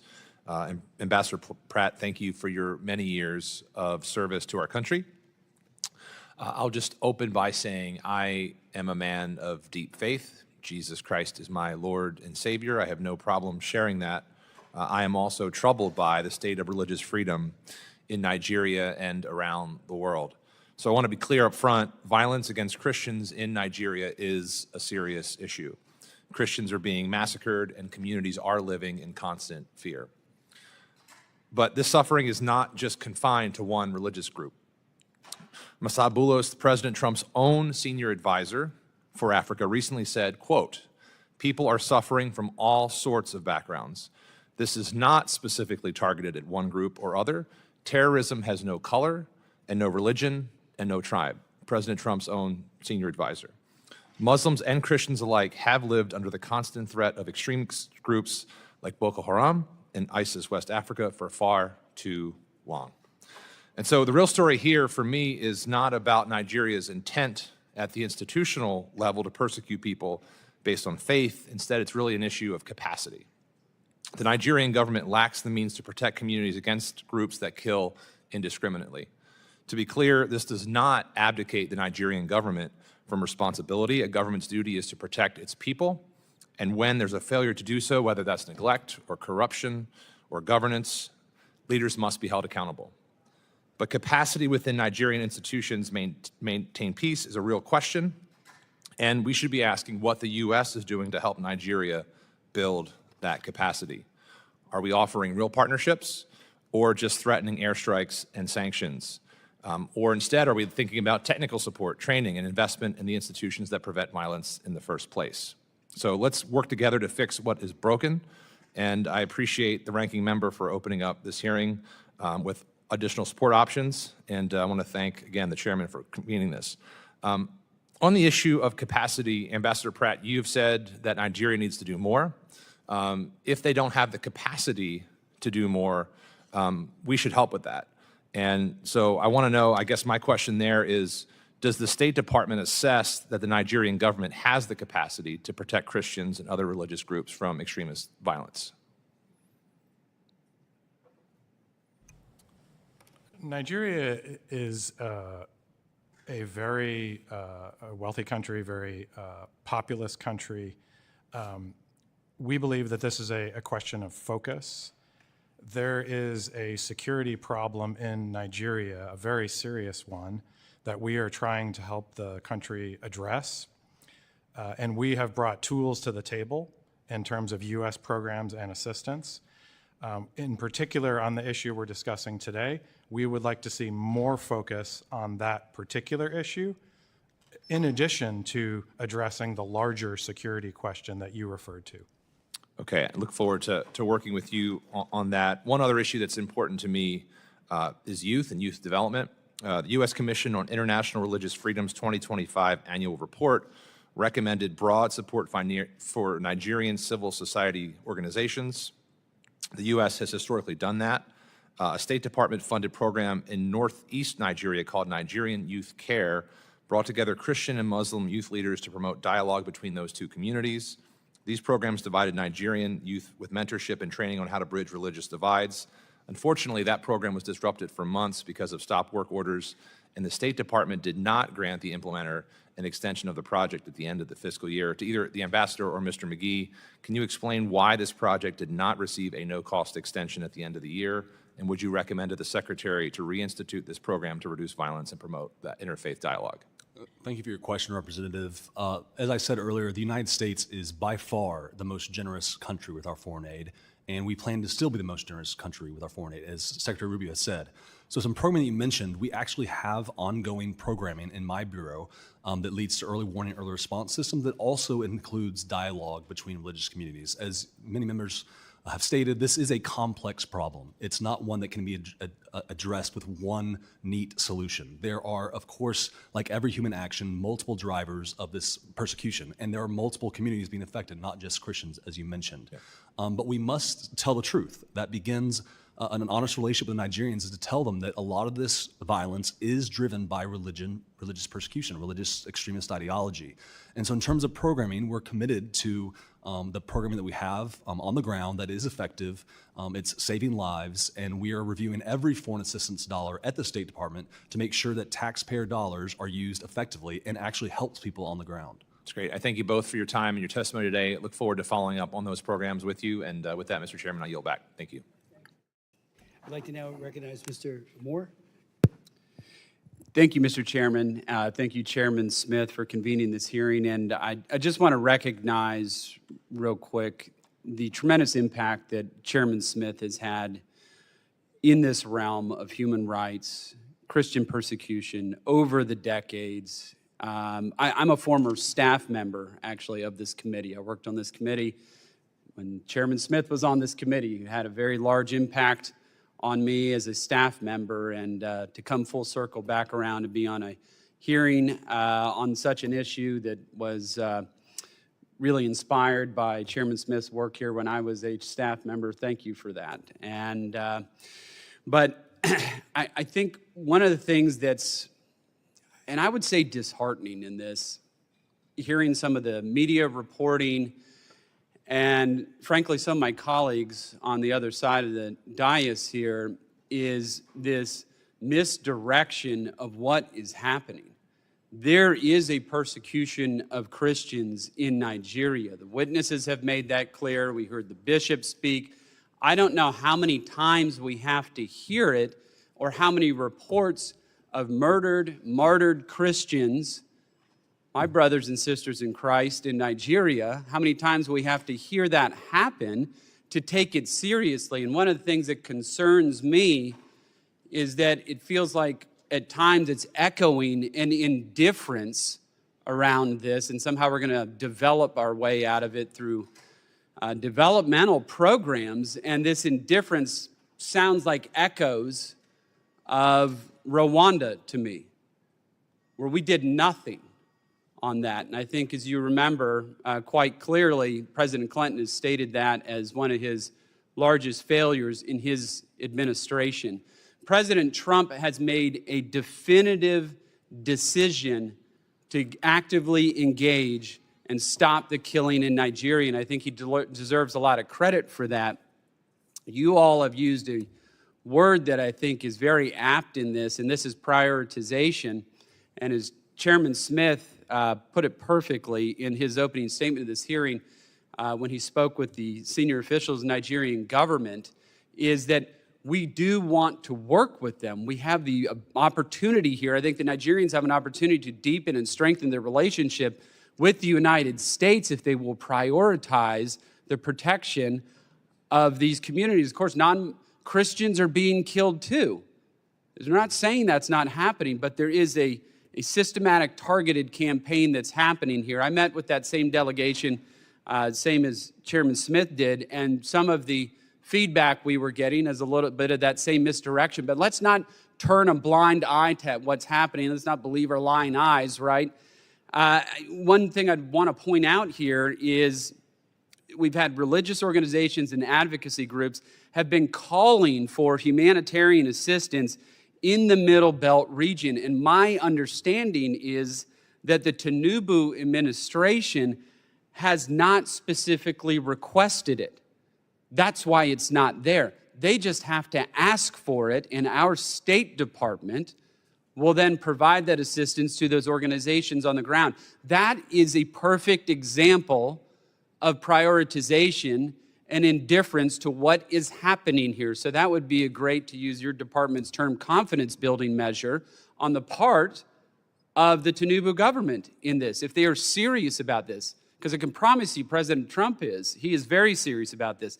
A question that I have for you is, the Nigerian Constitution prohibits the ownership of firearms. But somehow, these Fulani militants operating in the Middle Belt of region of the country, they're all armed. And we're not talking about ISIS, we're not talking about Boko Haram. Why hasn't there been some type of move or campaign by the Nigerian government to disarm these militants that are operating there, where we're seeing a lot of this killing that is coming from them? They have access to AK-47s and other small arms to slaughter Christians. Is this something that you've been talking to the Nigerian government about? Because I think it would actually have a serious impact, and it is something that I raised with the Nigerian government officials when we met with them. Thank you. Thank you, Representative Moore, and thank you also for your service on this task force that will be providing recommendations and your meetings with the Nigerian officials. Appreciate that. I think that this is an excellent suggestion as part of the strategy that we are putting together, in particular to talk about the policing aspect of this in what is happening in the Middle Belt, so that we can focus resources and have specific recommendations on actions that the Nigerian government can take. I very much appreciate that suggestion. Yeah, it just seems to make all the sense in the world to me. It's like, here we are. I mean, I understand we're not going to get like ISIS to lay their arms down. That's probably more of a kinetic option there that's going to result in their arms no longer being brought up in anger against Christians. But in any event, this seems to be something that, obviously, I'm not saying it's easy, but it is something that they should be doing, they should be looking at. And while I got just a couple seconds left, I would urge the Nigerian government to take a look at pardoning Sunday Jackson, who is an individual who was fighting for his own life, defending his life against one of these Fulani militants. That Fulani militant lost his life in that struggle, and now that person, Sunday Jackson, is facing the death penalty. Now, where's the justice in that? Where is the justice in that? And all these Fulani militants are breaking the law. They are breaking Nigerian law. And so this Sunday Jackson disarms this person with a knife, protects his own life. He's going to prison and now faces the death penalty. And Fulani militants just roaming bands of them with AK-47s, and that's no problem. You are so right about this question of prioritization. I know I'm over time, Mr. Chairman, but I appreciate the time. Thank you so much, Mr. Moore, for your leadership, and do appreciate it very much. Mr. Stutzman. Well, thank you, Mr. Chairman, and thank you for your leadership on not only this issue, but so many other issues related to life and to religious freedom.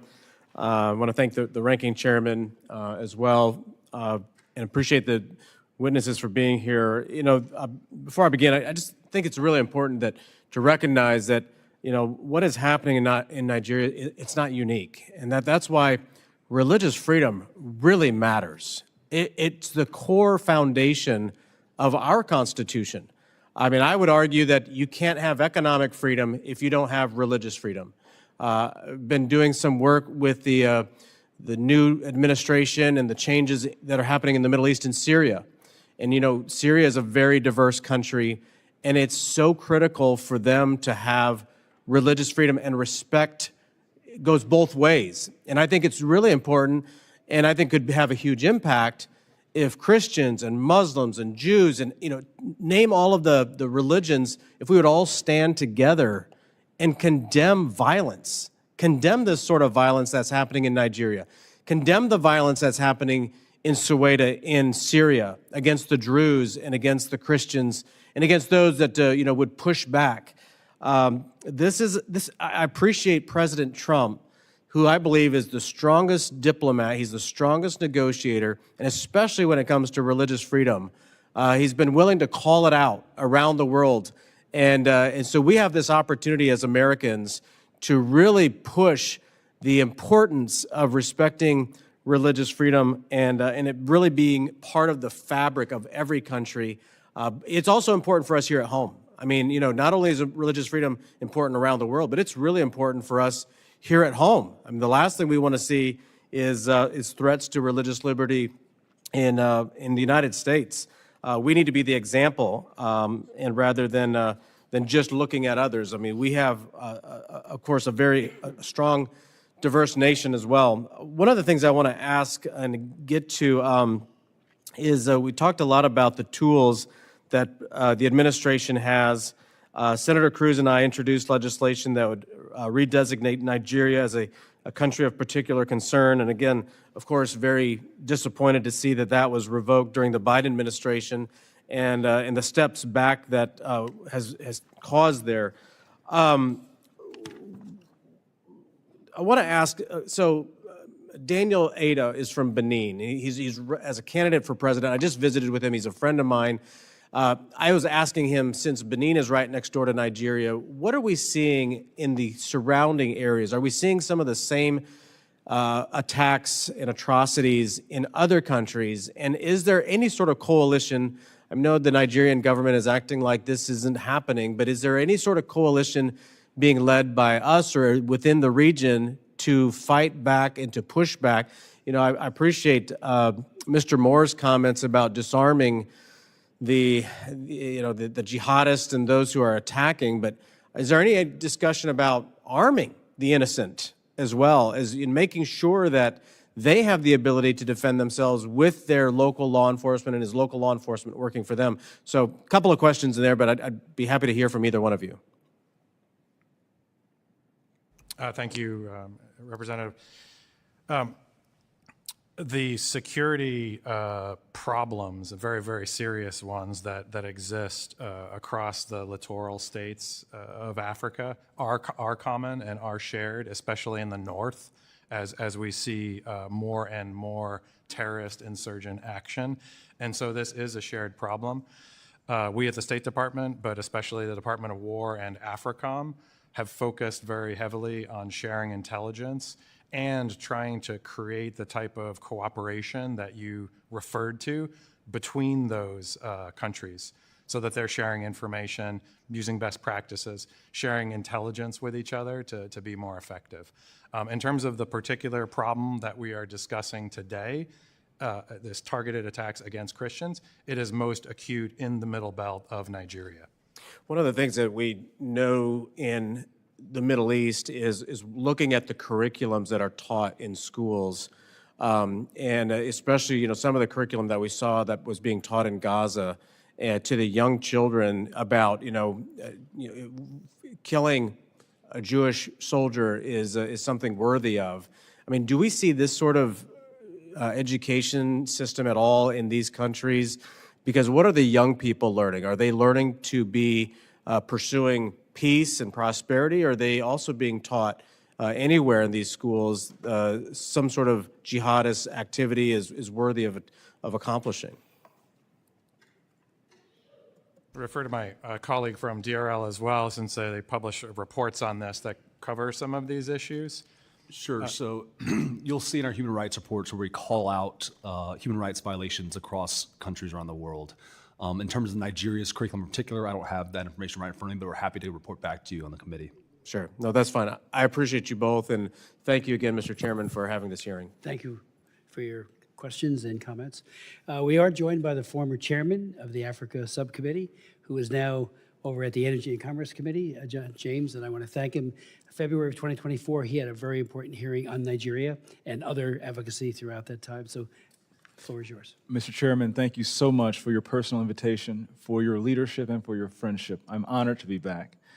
Psalms 96:14 asks, "Who will rise up for me against the wicked? Who will take a stand for me against evildoers?" Nigeria is facing one of the gravest religious freedom crises in the world. As the former chairman of the House Foreign Affairs Committee on Africa, I have visited and have seen firsthand the direness of the conditions in what is now the deadliest place on earth to be a Christian. They are targeted, displaced, and killed simply for their faith. The ancient plea, "Is there no help for the widow's son?" still echoes today. Since 2019, nearly 17,000 Christians have been killed. In the first 7 months of this year alone, hundreds more were murdered. On June 13th, during the Yellowater massacre, more than 280 Christians were slaughtered in a single day. These are not isolated tragedies, but a sustained pattern of religiously motivated violence, often ignored or even enabled by the Nigerian government. Extremist groups like Boko Haram, Fulani militants, and ISIS West Africa attack often without any meaningful intervention from authorities. The lack of response has created an atmosphere of impunity where Christians continue to live in constant threat and fear. The United States has previously recognized this crisis. President Trump not only designated Nigeria as a country of particular concern during his first term, but redesignated it again in his second term after President Biden inexplicably removed that designation. Religious persecution is tied to political repression and weakening institutions in Nigeria. Example, the detention of Mazi Nnamdi Kanu is a clear example. In 2022, Nigeria's Court of Appeal struck down the charges against him and ordered his release. The UN Working Group on Arbitrary Detention has also called for his unconditional release. Yet he remains in solitary confinement, in deteriorating health, and recently had to represent himself in court. Nigeria has signaled that the law is optional and targeting Christians is fair game. Just hours ago this morning, despite the pleas and cries of the Nigerian people and many Nigerian lawmakers, Mazi Nnamdi Kanu was convicted on all charges. For fiscal year 2025, the U.S. has requested nearly $8 billion for sub-Saharan Africa. But when Americans see political prisoners, judicial defiance, and the slaughter of Christians, they understandably ask as they meet their own struggles, why should our tax dollars support governments that refuse to protect their own people? Is our aid aiding a genocide? Nigeria is a nation of tremendous potential, but that potential is being choked out by violent persecution of its Christian population. No country can build a stable future where churches are burned, believers are killed, and communities live in fear. The United States must stay engaged, and Nigeria must change course now. Mr. Pratt, a direct question. Do you believe, in your professional assessment, that the government of Nigeria has been infiltrated by jihadists? I do not believe that the government of Nigeria has been infiltrated by jihadists. Okay, because when you look at the selective enforcement of the rule of law, one might question if there are any favoritism or looking the other way when groups are being specifically targeted, despite the fact, as my colleague Mr. Moore mentioned, not enforcing the rule of law with regard to weapons. My next question, how has the Nigerian government reacted since President Trump's country of particular concern designation announcement? They have taken the designation very seriously. There is a senior delegation here now. They will meet with the most senior officials of the U.S. government this week, and we have already demarched the government in Abuja and here in Washington on the action plan, and I can say that the results so far have been positive in terms of cooperation. The Nigerian government needs to do more to address this issue themselves, but what measures are being taken to assist Nigeria to increase its focus on persecution, particularly in the Middle Belt? Yeah, so thank you for your question, Congressman James. As you mentioned, the Middle Belt is a particular concern. That's where Christians, you mentioned Yelawada, where 250 or 280 Christians were killed, massacred. They were targeted because they were Christians. Churches have been burned there. There have been internally displaced people there. And so we're reviewing all options at the State Department, including Chairman Smith, you mentioned in our bureau, we have Global Magnitsky Act sanctions. We have other tools at our disposal as well to make sure that Nigeria, the Nigerian government gets the message that we are serious about the persecution of Christians and other communities as well, but particularly Christians right now who are suffering disproportionately in the Middle Belt. Thank you for your answer, Mr. Chairman. Thank you for having me again. God bless you, and good luck. I'm here for you. Thank you so very much, Chairman James, and thank you again for your great service. I'd like to, between the ranking member and I, we're both going to ask one more question and then go to our next panel.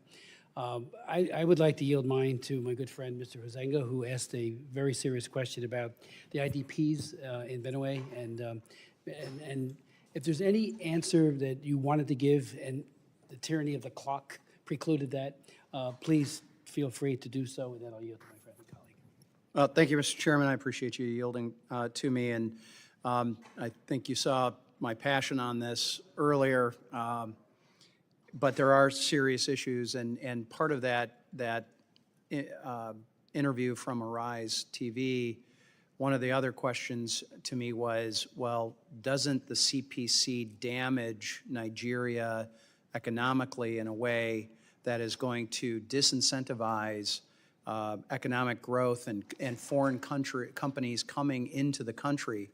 And my answer to them was actually, I think the current state of violence is as much a deterrent of a foreign company or a U.S. company coming into Nigeria. And I know the goal of the CPC is to correct behavior, but could you explain a little bit exactly what you would expect to see out of a CPC and what sort of changes it might bring? And then I want to address the 1.4 million who are considered the internally displaced people, IDPs, in Benue, and what the game plan would be to provide the IDPs in Benue and Taraba, what sort of assistance they can depend on from the U.S. Thank you very much, Representative. This CPC designation, we hope, will focus the energy of the government of Nigeria, as well as our own government here, on all of the tools that we have available. And so by setting up this task force that I referred to and looking at all of the types of assistance that we can bring to bear, but more importantly, what the government of Nigeria can do to own this problem and improve security for all Nigerians, but in particular, tackle this problem that we're talking about. But they have to admit there's a problem first, right? Okay, and I think that's been one of my concerns is I have not seen an actual admission to this being a problem. It's been given excuses and veneers of a lot of other issues that get parroted both here and in the media. Can you talk about the displaced persons and the help that they could be expecting? On displaced persons, we do have programs that address this, and we want to make that part of the action plan that we are working on. My colleague from DRL may want to provide more in particular on IDPs. Sure. As Ambassador Pratt just mentioned, the State Department is reviewing options to help IDPs. You mentioned what actions we want to see from the Nigerian government. That includes, as we've mentioned here several times, prosecutions of perpetrators. That includes reduced violence in the Middle Belt. And that includes Against all. against right? all. Exactly. Christians, moderate Muslims, anybody who is not being targeted, right? Exactly right. So the Trump administration stands firmly for the principle that religious freedom is for all religious communities and those who don't practice a faith. It is a per se good, and we're committed to helping protect communities all around the world who are experiencing religious persecution, not just in Nigeria, not just Christians. At the end of the day, we want the number to be 0 in Nigeria. We don't want any religious persecution to happen. We don't want it to just be a reduction in violence. We want there to be 0 people who are murdered because of their faith. Amen to that. Corruption continues to undermine Nigeria's institutions, including those tasked with protecting civilians sometimes. I've heard from some of these instances and conversations I've had with religious leaders in Nigeria who don't feel that the Nigerian government is equipped to respond to the crisis. How does corruption within the security forces hinder the government's ability to prevent and respond effectively to religiously motivated violence? I mean, corruption is a major problem globally and in Africa and in Nigeria. I think that it erodes capability, right? It erodes the confidence of the forces, especially at the working level, if they see that their superiors are engaged in corruption. That totally undermines the whole enterprise. And I assume that that is part of State Department's and this administration's action plan that they want to see out of the Nigerian government. Absolutely. The Tinubu government is a crackdown on corruption. To be more effective, absolutely. All right, thank you. Time has expired. I appreciate the opportunity, Mr. Chairman. Thank you, gentlemen. Thank you very much. Mr. Jacobs. Thank you. I yield to Mr. Apple. Thank you so much, Ranking Member Jacobs, for yielding.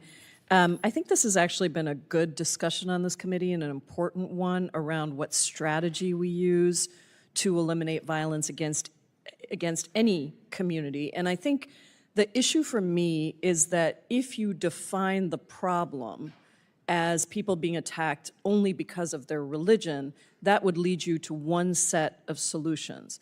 If you define the problem as people being attacked for other reasons, it would lead you to a different set of conclusions and strategies. And I think, Ambassador Pratt, I resonated when you said we have lots of tools in the toolbox. One of those tools is just around the kind of assistance we give to efforts that are cross-faith, interfaith, cross-cultural, building the kinds of ties that we need to build. Because I think this is not a religious oppression Olympics.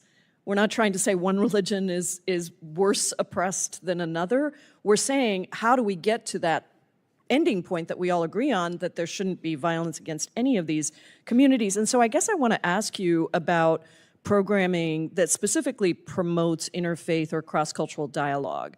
The foreign assistance review that was conducted earlier this year actually this administration cut many of those types of programs, and there are suggestions that there's going to be even more cuts that focus on these kinds of programs.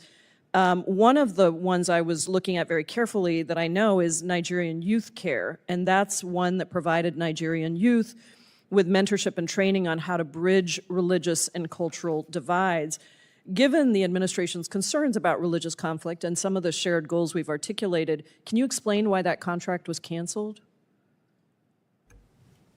Thank you for your question, Representative. So there is ongoing programming in Nigeria that addresses some of the issues that you've raised. Our early warning, early response programs, for instance, also have kind of an interfaith dialogue built into them. We've seen great success from people who have experienced the program, saying that they have increased, they've seen greater tolerance amongst their communities, et cetera, et cetera. So we have effective programming.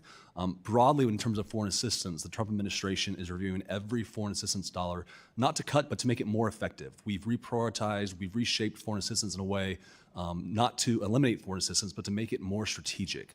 The United States has been the most generous partner around the world of any country for foreign assistance. Secretary Rubio has said we will continue to be the most generous country. So I'm happy to share some of the programming success we've seen and get back to you on those answers. I would appreciate that. And if you can look into this one in particular, and I might send you a few others, because I think that if you say that you're only going to focus on a particular kind of program and you say some of these things are not effective. You know, my work overseas in all of these countries says that some of this work takes time to develop the kind of leadership that is not going to be divided down the road. And so it may not have the same metrics of success immediately that you see, but I think many of these programs really do prove to be extremely important in the long term. And so I just would like to know, you know, what is the status of each of those U.S.-funded programs related to religious tolerance? If you could share a list of that with me, I would really appreciate it. And what new assistance programs should we expect that the administration, maybe you can speak to this part, that the administration is going to promote? That's the second part of the question. And then the third part of the question for you is, I am concerned about some of the reports I'm hearing that certain programs are just going to be cut because they focus on particular communities, or they, you know, are framed in a way that somehow is part of a you know, some sham DEI initiative. And so maybe you could speak to those last two and get me the list of the first one. Sure. So I'm happy to follow up with the committee on specific program we have across Africa. The administration is committed to using its foreign assistance effectively and strategically, and gets the most bang for its buck for American taxpayers, because ultimately we're responsible to the American taxpayers. So in terms of programming, I'm happy to get you the specific answers that you're looking for. In terms of the other questions you raised about specific communities being having greater assistance, I forget how you phrased it, more targeted programs. We want religious freedom for all communities, full stop. We don't want religious freedom for some communities. We want religious freedom for all religious communities, including those who don't practice faith. We think it's a violation of a moral law that somebody is killed because of their faith. We see that happening in all parts of the world, and the Trump administration is committed to helping countries take ownership of their own issues and actually go after people who persecute Christians and Muslims and people of all faiths, and actually shift the responsibility to where we want to help partner with these countries, but at the end of the day, the countries themselves have an obligation to protect religious freedom in their countries, and we're committed to do that. I agree with you on what you said. I just would say I'd like to see the data that backs up what you're saying, and why certain programs that seem very much in line with what you're saying are being canceled. So I appreciate your attention to this, and we'll follow up. Thank you, Mr. Chairman. Thank you, Ranking Member. And thank you. Thank you both for your testimonies, but above all for your leadership. It's extraordinary. And so thank you, and we'll move on to our second panel. Thank you. I'd like to now welcome to the witness table. And we will show a very short video that was just taped yesterday from Mrs.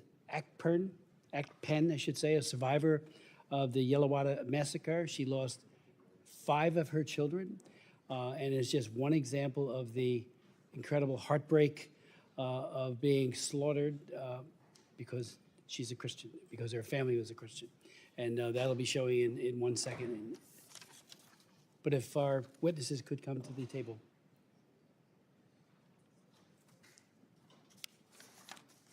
You can put the video up.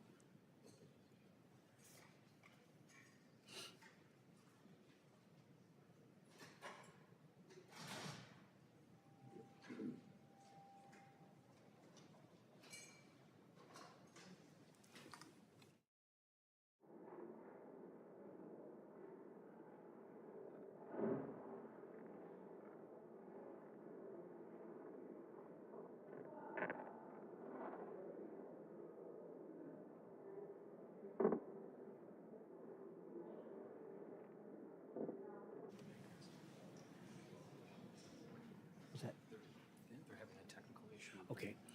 We'll come back to the video in a minute. Let me introduce our distinguished witnesses, beginning with Nina Shea, a senior fellow and director at the Center for Religious Freedom at the Hudson Institute. Ms. Shea has been a human rights lawyer for over 30 years. She works extensively for the advancement of individual religious freedom and other human rights in U.S. foreign policy as it confronts an ascendant Islamic extremism that we're seeing in Nigeria, for example. And I want to thank her for her leadership. She has testified before, and her wisdom has been greatly esteemed by this committee and particularly by this chairman. We'll then hear from Oge Bugu, is that correct? Thank you. Who is director and senior fellow of the Africa Program and CSIS and a foreign policy leader with 2 decades of experience shaping policy and engagement on Africa and U.S.-Africa relations. Most recently, she served as director of the Africa Program at the Wilson Center, where she led research and programs that centered African knowledge and agency in developing actionable strategies to address critical issues facing Africa and the U.S. Relations. I would like to yield now such time as she may consume, and then to you as well, to our witnesses. Nina.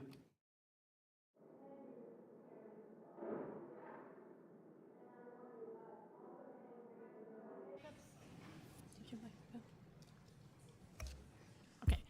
Thank you, Mr. Chairman. Thank you, Ranking Member Jacobs and members of the committee for holding this very important hearing.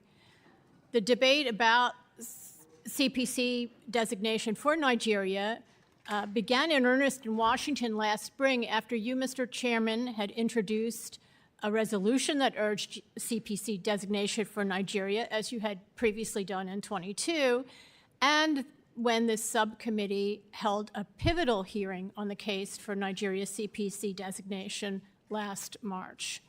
Thankfully, President Trump listened, and he made his decision based on 2 criteria. One, under the International Religious Freedom Act, that these were severe violations of religious freedom, and that the government of Nigeria, President Tinubu, was either actively engaged or tolerating these violations. Those are the criteria of the IRF Act.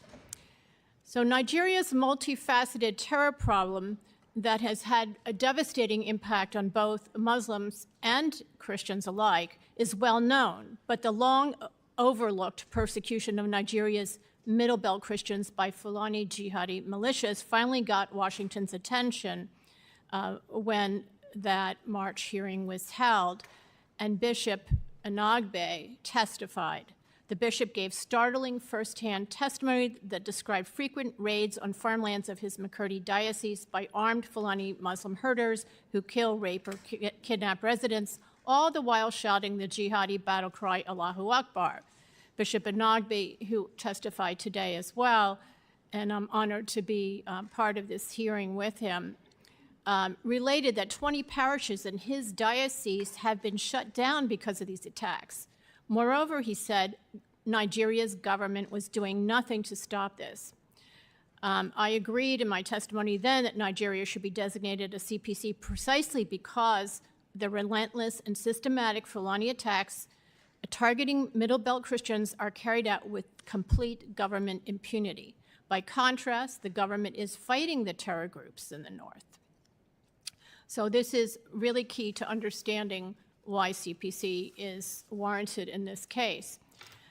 The bishop's frank testimony required heroic courage. He soon began receiving death threats. A few weeks later, Fulani militants attacked his home village and massacred 12 of his relatives and scores of others.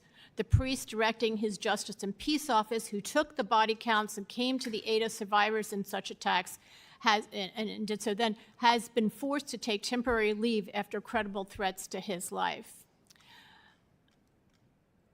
Mr. Chairman and White House, Mr. Chairman, you and White House officials who had met with Bishop Anagbe were appalled when you heard of this. The attack was part of the brutal pattern seen in hard-hit Benue and various other Middle Belt states, but it also raised the concern that this attack was in reprisal for his testimony to Congress, one organized not simply by nomadic herders, but by those in Nigeria who are close observers of Washington. 2 weeks after that incident, Yalawada, which is, by the way, only 5 miles from the state capital of Makurdi, that's Benue State, was hit by a large Fulani raid. Others have spoken about that. Over 270 Christians were murdered, and the victims included some who had been displaced from their hometowns by prior Fulani raids, and had sought refuge in Yalawada because there's a military garrison there. The Nigerian troops there did not put up a fight against the dozens of, and it was only dozens, of Fulani attackers who swarmed in on motorcycles and some on foot, wielding assault rifles and machetes as their weapons. This has been going on for years, again with government impunity. Similar attacks are taking place elsewhere in the Middle Belt. To give one recent example, Catholic priest Father George Dogo told the outlet Truth Nigeria, which is directed by former State Department official Douglas Burton, that 10 days ago in Taraba,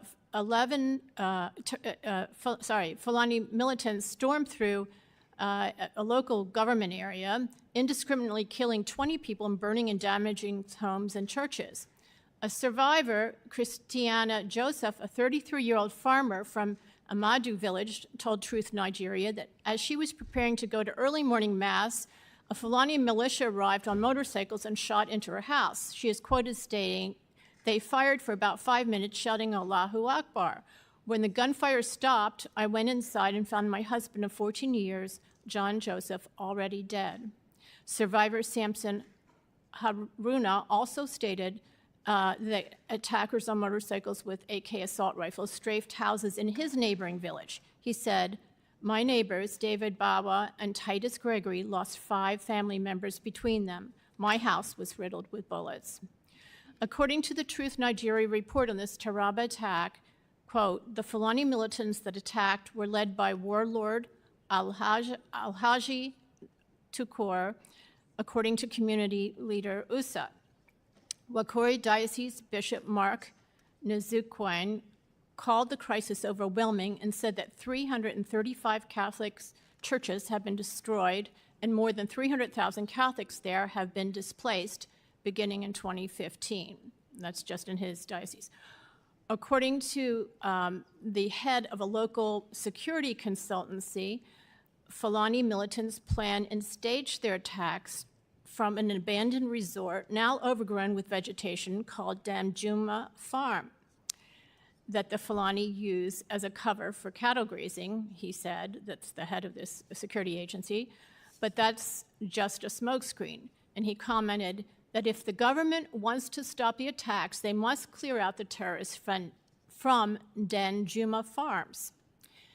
In a Daily Post Nigeria article, Reverend John Lekel, the director of social communications for the Wakori Diocese, that's the same diocese that I've been talking about, described the situation as devastating, revealing that many rural parishes have been abandoned following sustained assaults that have claimed multiple lives and destroyed entire villages.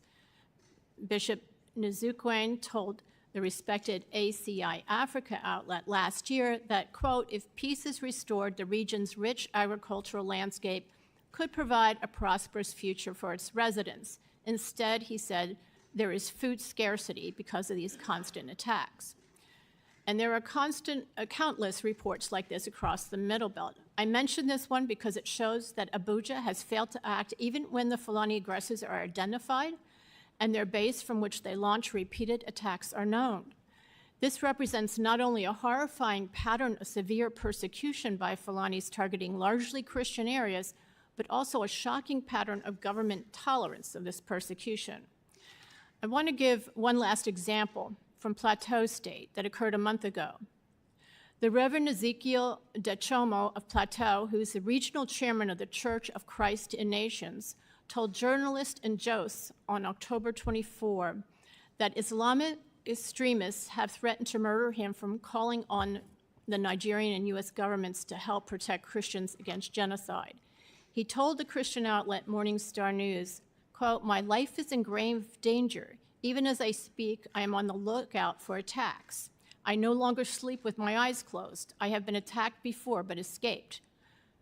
The threats came after he appeared in a video on October 15, standing in a mass grave containing the remains of a dozen slain church members, reportedly killed by Fulani herders. And Mr. Chairman, there have been hundreds of priests and pastors killed in the last 15 years, targeted, not as the State Department reports that they were walking alone or unguarded on a road at night, but they've been attacked and killed in their rectories, homes, and inside their churches. As the Nigeria government issues denials and watches passively, with no Fulanis prosecuted and no Nigerian forces prepared to defend the vulnerable, the Christian death toll from Fulani militia attacks alone, leaving aside the terror attacks from Boko Haram and ISWAP and the others, is in the thousands, and Christian survivors in displacement camps number in the millions. The respected research group Open Doors cites Nigeria as now the world's most dangerous country for Christians because of their religion. Again, at this time, most Nigerian Christians are being murdered by Fulani militias, and they are the militia's special target. Aid to the Church in Need reported last month, quote, and this is a pontifical foundation that says this, Nigerian Christians in the Middle Belt are bearing the brunt of violent attacks from those identified as Fulani militants. Some insist that the violent aggression by the Fulani herders against the Christian farmers on their own land is the unavoidable result of climate change. The State Department Religious Freedom Reports have annually described these indiscriminate mass killings as clashes between two socioeconomic groups who fight over scarce resources brought on by climate change. Religion has nothing to do with it, they claim. This justification of Fulani violence has recently shifted. Now it is generally acknowledged that Christians are being murdered in cold blood, but it is being argued that more Muslims are killed in the violence, and this proves it has nothing to do with religion, they say. This argument is not factual, and it is irrelevant for CPC.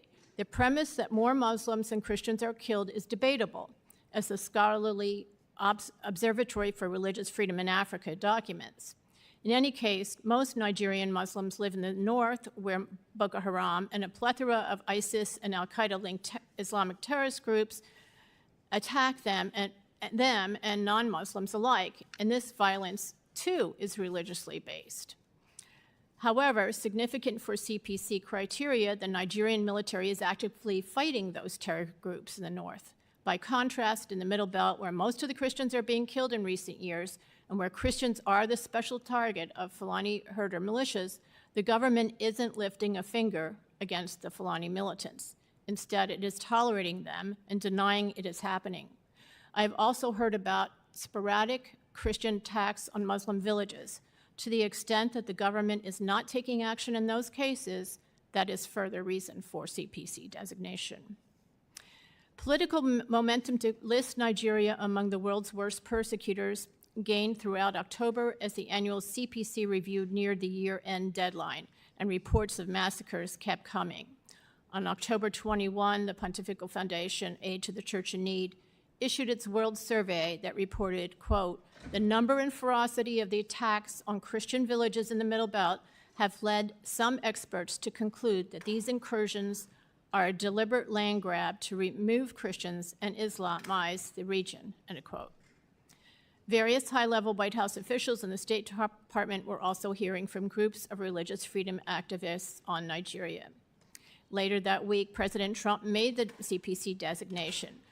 For the first time, the issue of Fulani militias targeting Christians for mass murder received official U.S. acknowledgement when Secretary Rubio addressed this.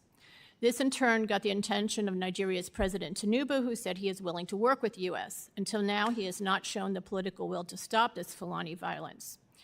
CPC, as you know, is a two-step process. The next step in this process requires the President to adopt a policy response. And we heard today from the State Department about what is being considered. And there are several actions that I also endorse.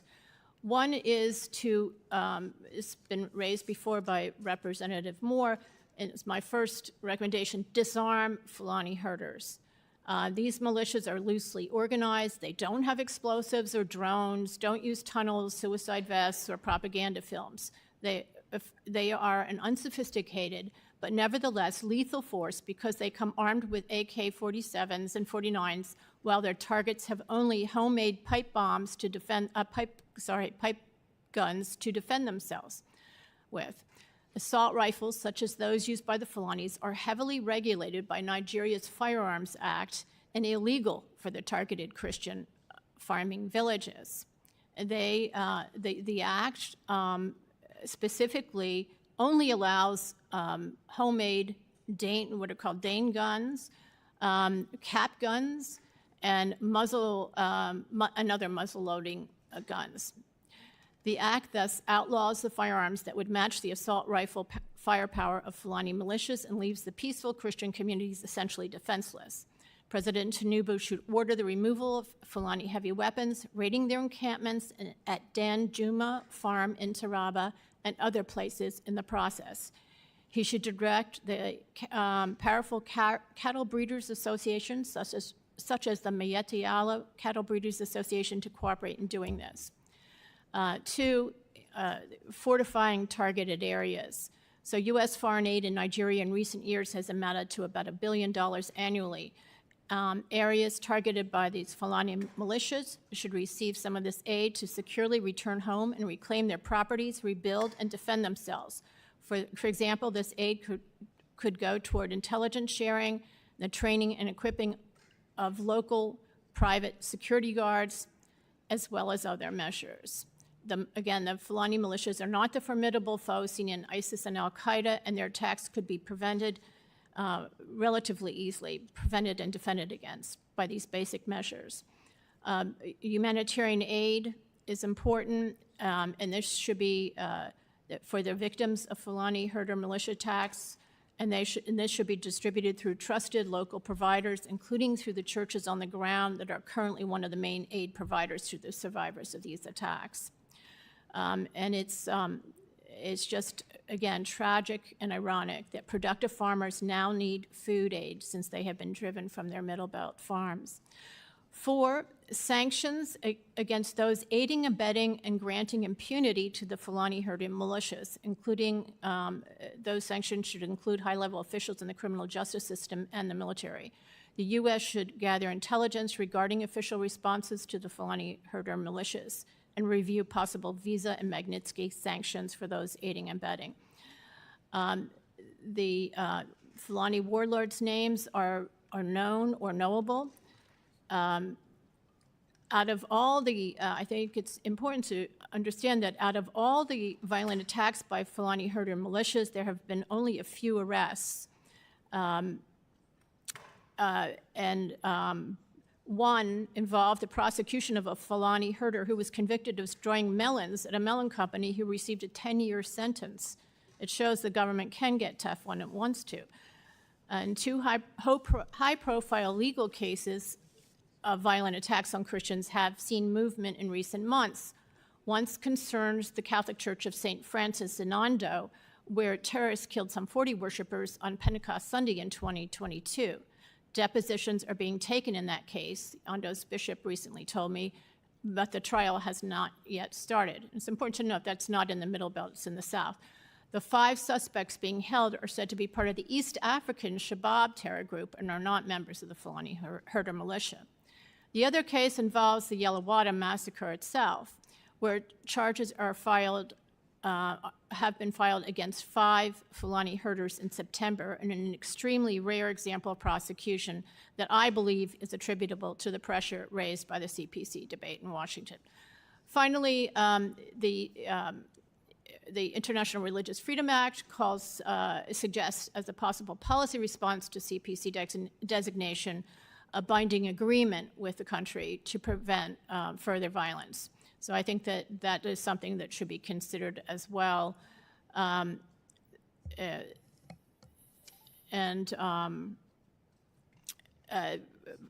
Unfortunately, President Tinubu hasn't shown the political will so far to direct the police and military action within his power. And he argues that because the police force is centralized under the Constitution, he is overwhelmed. He says that a constitutional amendment is required to give back policing power to the governors of the state, and that could take years. However, right now there exist legal ways he can shore up defenses within the targeted Christian areas. For example, decentralizing police commands internally, or empowering local guards, or deploying more mobile police units to states, and prioritizing referrals of state governor police orders for presidential review. So I suggest that the U.S. enter into a binding agreement with Nigeria to ensure this needed police protection against the Fulani militias. Since President Trump's CPC designation, I note some Nigerian officials, including generals of a force in the southern state of Ondo, who cite worries about securing Nigeria's wide-open border, already asked for U.S. partnership in an effort to help, to quote, help flush out Fulani ethnic militia terrorists from the Southwest. Thank you. Ms. Shea, thank you so very much for that very well thought out testimony. I mean, you have so much in there, and I'll go back and read it to pull out much of what you have just conveyed to the committee. So thank you for that. And I'd like now recognize our next witness, Ms. Anabugu. Thank you very much. Chairman Smith, Ranking Member Jacobs, distinguished members of the committee, I'm honored to share my views before this committee today. Just want to state that CSIS does not take policy positions, so the views represented in this testimony are my own and not those of my employer. In this testimony, I would like to reinforce the recommendations that I made before this committee in March. In addition, I would like to reflect on how this tenuous moment in U.S.-Nigeria relations provide an opportunity for both countries to work together to address the critical threats of jihadist violence and insecurity in Nigeria, and to develop a more strategic partnership. The United States and Nigeria have a complicated bilateral relationship with shared interest in counterterrorism and economic development. But this relationship is often marked by periods of friction. Nigeria wields significant continental and regional influence, but grapples with violent extremism and internal security. Nigeria's leadership in West Africa is crucial, and its ability to address its governance and security challenges will impact not only its future, but the wider region. Nigeria's instability stems from a key shortcoming. Despite 64 years of independence, it has yet to establish a national identity grounded in basic freedoms and dignity.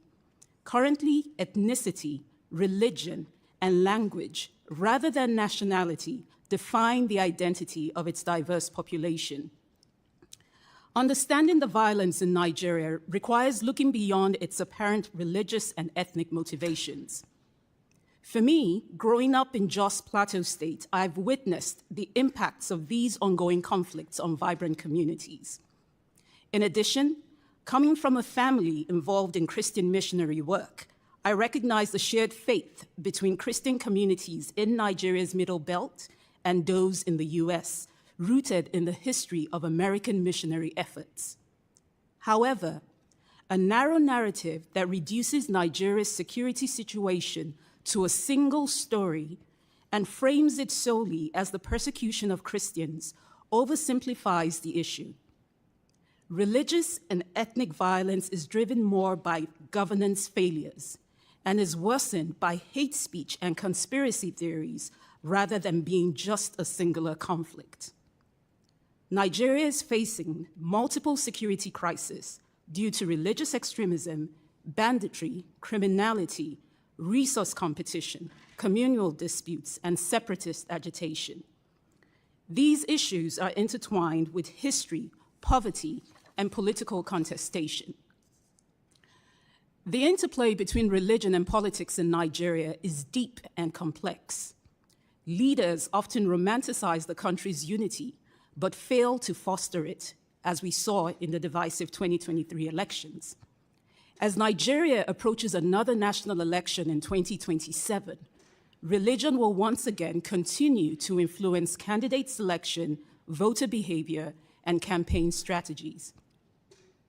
The Trump administration's claims that Nigeria is permitting targeted killings of Christians distracts from the broader issue of extremist violence and insecurity in the country.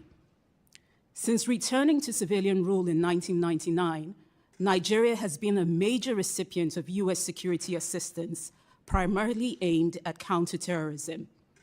Despite this significant assistance, the extremist threat in Nigeria has worsened, expanding from the northeast, where Boko Haram has waged a 15-year insurgency, to the northwest, where so-called bandits are raiding villages.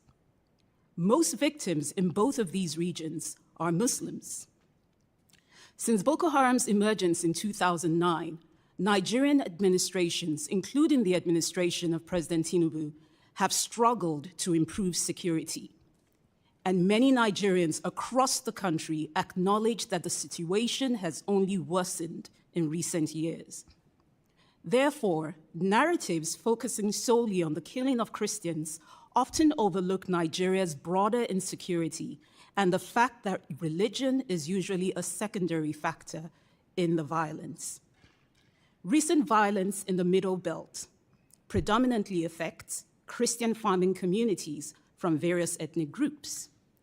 Victims are mostly believed to be killed by Fulani herders who are primarily Muslims. But the killings aren't explicitly motivated by religious reasons. While some community members actually describe the violence in their communities as genocidal, they often emphasize that the underlying causes are ethnic and material, such as land grabs, rather than on religious differences alone. Nevertheless, the high level of insecurity across Nigeria has left many religious communities, including Christians, at risk. The failure to hold the perpetrators of these violent acts accountable has created both a sense of impunity among the attackers and a sense of grievance in the affected communities. Nigerian citizens have mixed reactions to the US redesignation of Nigeria as a country of particular concern. Many particular Christian groups welcome the attention, seeing it as a chance to push the Nigerian government to act against the violence.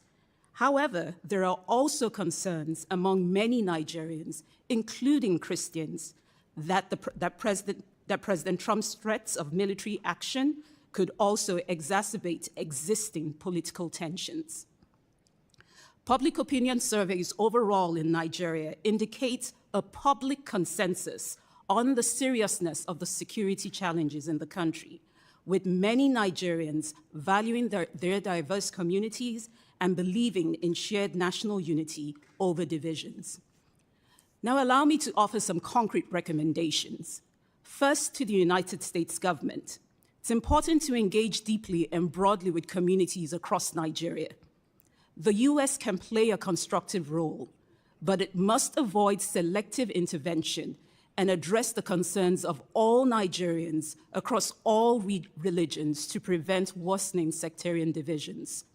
Two, it's important to rethink reactive quick-win actions that may seem beneficial to Nigerians, but could have larger and far-reaching negative impacts.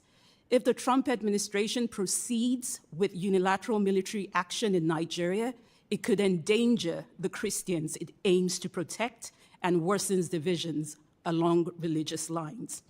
Third, prioritize security governance to help tackle the violence.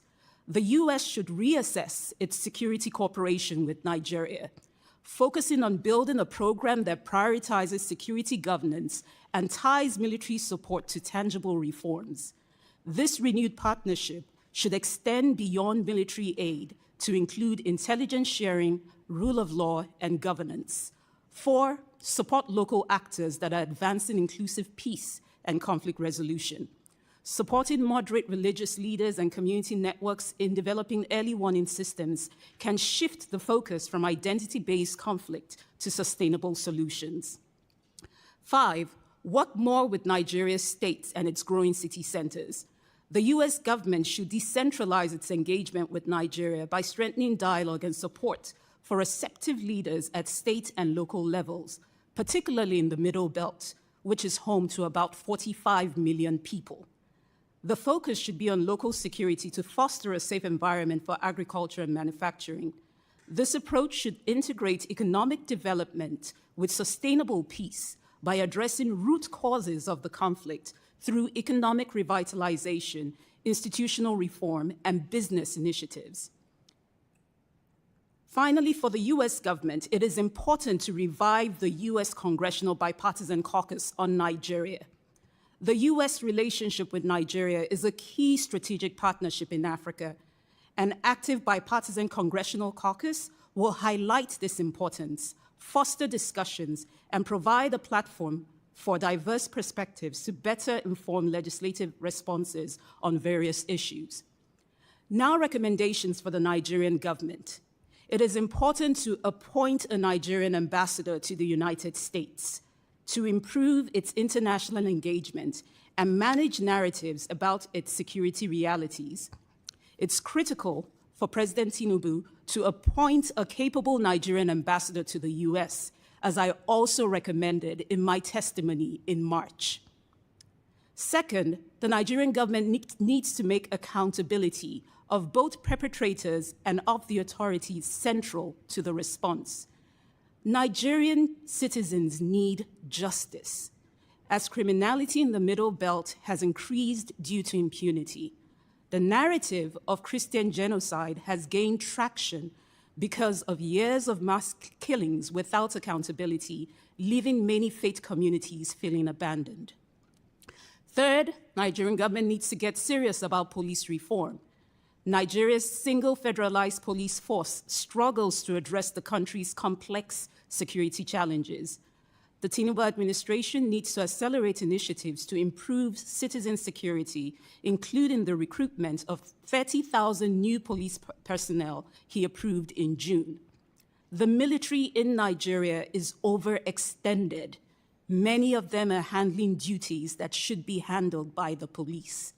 And it's essential to think about how the country reassigns police officers that are currently providing personal security to wealthy elites to focus more on the serious crimes. Next, coordinate federal and state action and messaging.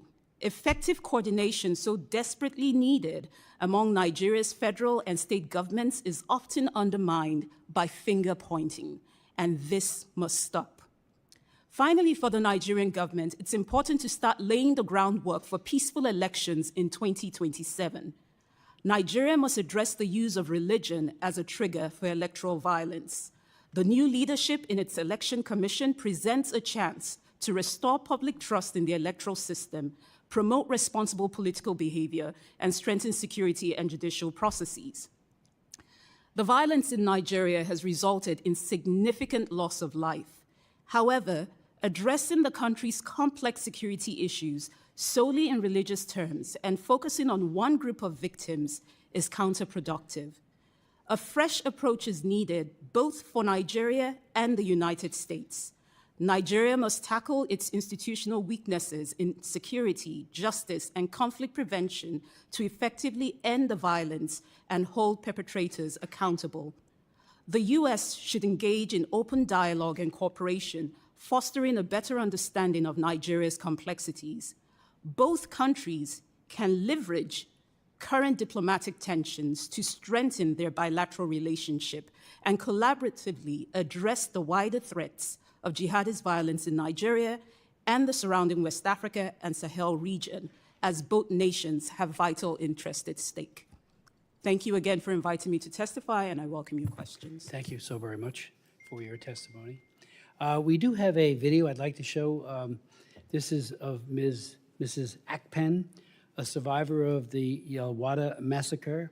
She lost 5 of her children. The baby in her hands is her one remaining child, but she and so many others who were slaughtered that day, her family. We hear from them, we hear from her, the priest in the picture, that the horror is, the PTSD from that is just unthinkable. And so I just want to, it's a very short but very powerful video. Good afternoon, good evening. It depends on where you're watching us from. I am Reverend Father Philip Apple, the coordinator of the Foundation for Justice, Development and Peace, FJDP, of the Catholic Diocese of Makurdi, Benue State, here in Nigeria. I am here with one of the survivors of the Yelwada massacre of 13th of June 2025 here in Nigeria, where we lost over 200 lives in a single night. So she is here to be witness as one of the survivors of that grave attack. So we'll listen to her.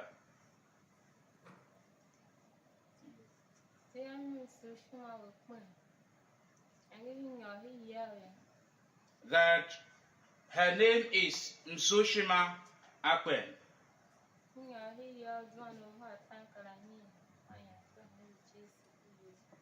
That when they went into sleep that fateful night, around 9 p.m., the Fulani terrorists attacked them where they were sleeping.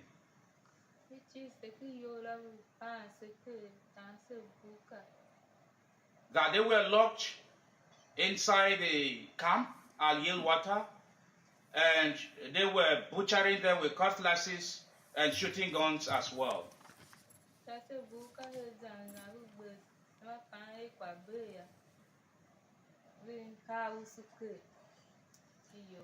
When they thought all had finished at some point in time, they poured petrol on the building, and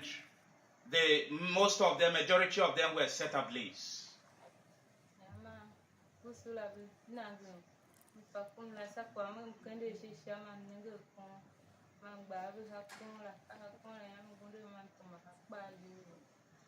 That in the course of this action, she saw a tree up when she lifted up her eyes, and she raised her head on the tree, climbed up where she was able to heat herself.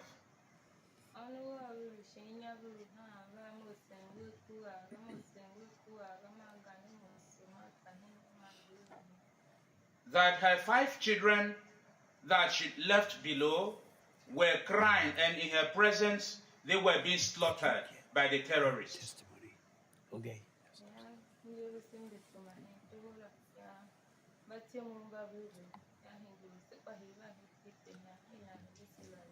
That she ran out into the bush at some point, and those who came for rescue would now bring her out of that place at some point, and she was able to witness the whole drama.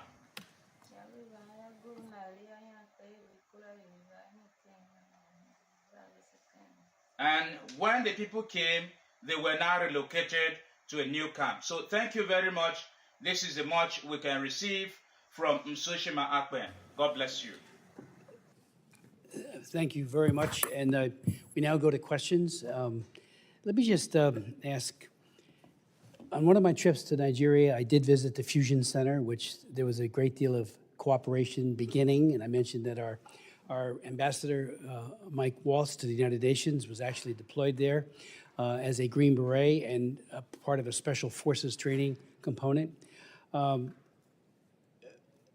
There was a great hesitancy on the part of our government to engage that to the degree that would really make a difference. And I'll tell you what they told me.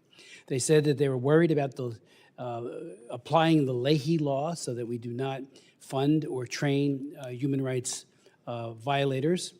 So believing that, I actually asked, I had a hearing, and Ed Royce did a hearing on the full committee, and we asked the Undersecretary of State under the Obama administration how many Nigerians could be trained. And she said, matter of factly, half.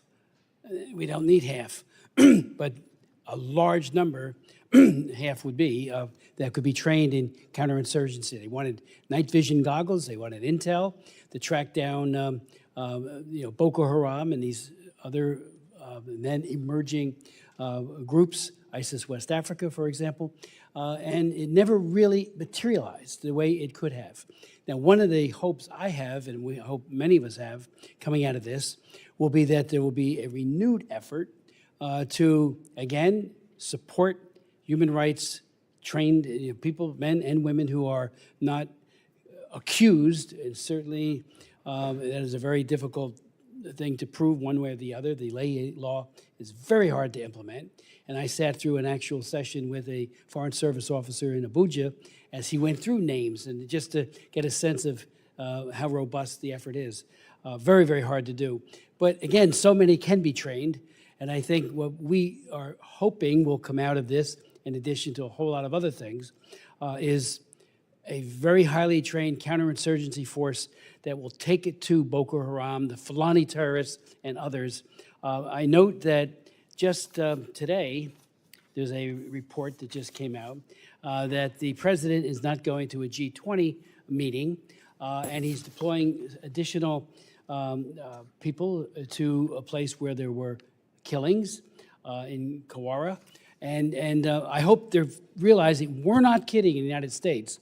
The President of the United States is absolutely committed to this. Marco Rubio is as well, and right on down. And what are we doing? We want to help, as I said earlier, those who are at risk, those who are dying, those like that wonderful woman we just saw a moment ago who lost 5 of her children. We don't want that to happen anymore. And, you know, I do believe that the art of the possible, when you have a will, when you have a focus, you can have great achievements for peace, and that's the hope here. So last night, and I know that my colleagues also had meetings with this high-level delegation, and ours went for almost 2 hours. And I said, think of us as partners.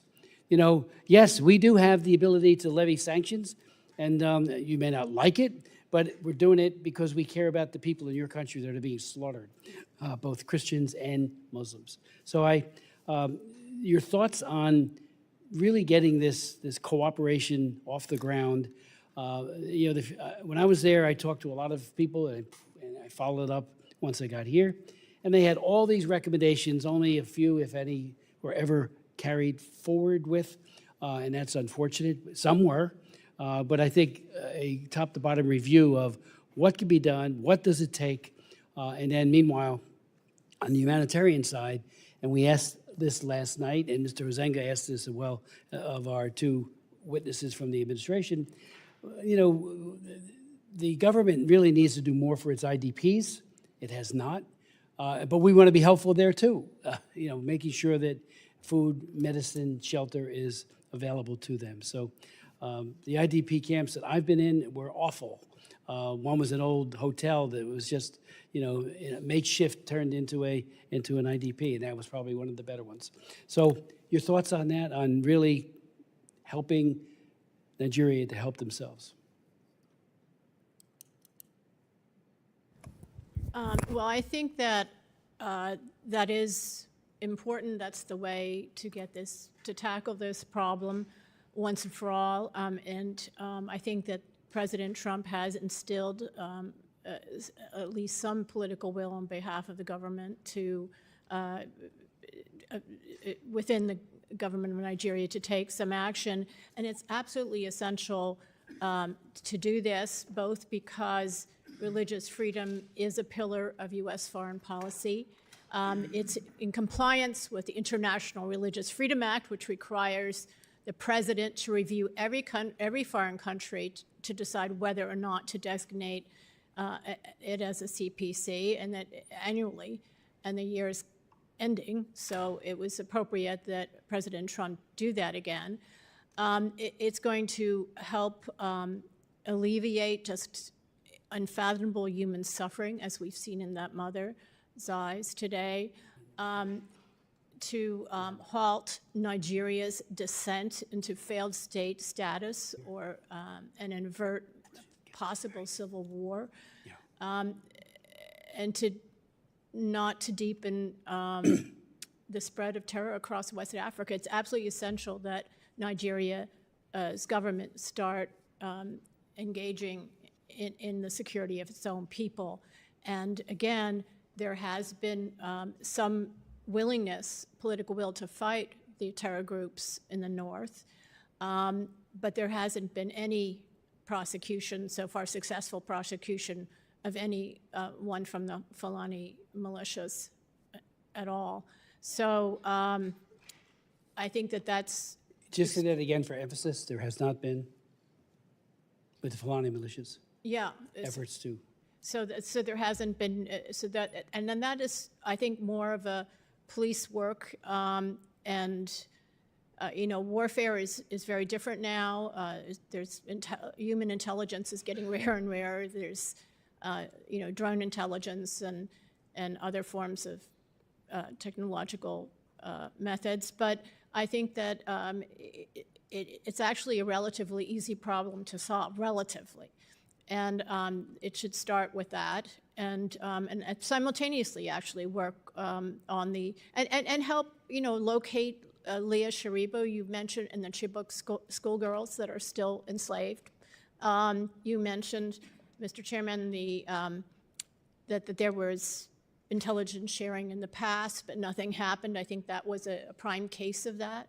And that should be pursued and can be pursued, again, fairly easily with modern technology. And it should happen across the country, including in the north. There should be cooperation and work on the terror groups and sealing the border and sharing our experience with that. President Trump's been very good with that. And we have a lot to impart, and if the government of Nigeria is willing, I think it would benefit all of us and the region. Thank you very much. I think, consecutive U.S. administrations have defined or described the relationship with Nigeria as one of its most important on the continent. And even though that relationship has been complicated with, periods of friction, I think this moment that we find ourselves in seems as if all things have aligned, and there is an opportunity now for both the U.S. and Nigeria to come to the table to reset that relationship, especially given the fact that citizens across the board in Nigeria, every data point you look at, there's overwhelming acknowledgement that the levels of insecurity in the country are unacceptable. I think the fact that we have this coming from Nigerian citizens provides the opportunity to have real serious conversation based on concrete benchmarks for progress. The mistake that would be made is if it is seen as being a selective intervention favoring one group over the other. So there is an opportunity for Nigeria and the US to reset its relationship, one that would really be based on listening to the Nigerian people. And Nigerians are saying levels of insecurity are very high. How do we address it? So this opportunity now provides leverage to the US, working with the Nigerian government to actually show some very clear progress. Okay, thank you very much. I would point out, and this is worth noting, because I was always perplexed with Secretary Blinken, and I asked him at hearings just like this, why he withdrew CPC, and I never got a good answer. But when we were doing the International Religious Freedom Act of 1998, I held all the hearings, most of them in this room. And John Shattuck, who was the Assistant Secretary for Democracy, Human Rights, and Labor, testified against it for the Clinton administration. On the record, I have all the records, you could go look at it. He said it would create a hierarchy of human rights, which is nonsense. And I even, in my response to him at one of the hearings, was to say, okay, I was all for combating apartheid, which was not a very popular thing within my party in the very beginning of the Reagan administration, and I was all for it. Did that take away any other human rights work we were doing? It was not in lieu of, it was in addition to what we were doing in any other area of human rights work. And I said the same thing about religious freedom. It is a pillar of our Constitution. It's a pillar of our, it's really a universally recognized human right. But they said it would said. 1 year later, I had a hearing on, did it do that? And I had the Ambassador at Large for Religious Freedom testify, because they were all saying, Shattuck especially, it would make everything worse on religious freedom. And the word back was, even after 1 year, it was seriously advancing religious freedom. Ditto on trafficking. I was told by Harold Coe, the Assistant Secretary for Democracy, Human Rights, and Labor, right from where we're sitting right now, that most of what was in my Trafficking Victims Protection Act of 2000 would be counterproductive. We don't need a tip office. We don't need all of the dozens of new programs that were unleashed by that law. And there was a bipartisan law, Sam Gajenson, who sat right here with me. It was my bill, but he was our principal co-sponsor, and we really worked together to get it passed. And he was from Connecticut. And again, as we went over year and year after that, it was like, yeah, it really did help. But it was stopped in its tracks had we listened to that argument. Blinken was a part of that on the religious freedom back then, and I always felt, I could be wrong, that there was a sense that the Religious Freedom Act was not something he was terribly enamored of, so it was very easy to get rid of the CPC status for him, because he did not give a good answer when asked directly by me, and I wasn't the only one, where you sit, Nina, why? What's the why of it? And at one point he told the appropriators that there's none of this has anything to do with religious freedom, in terms of the violence.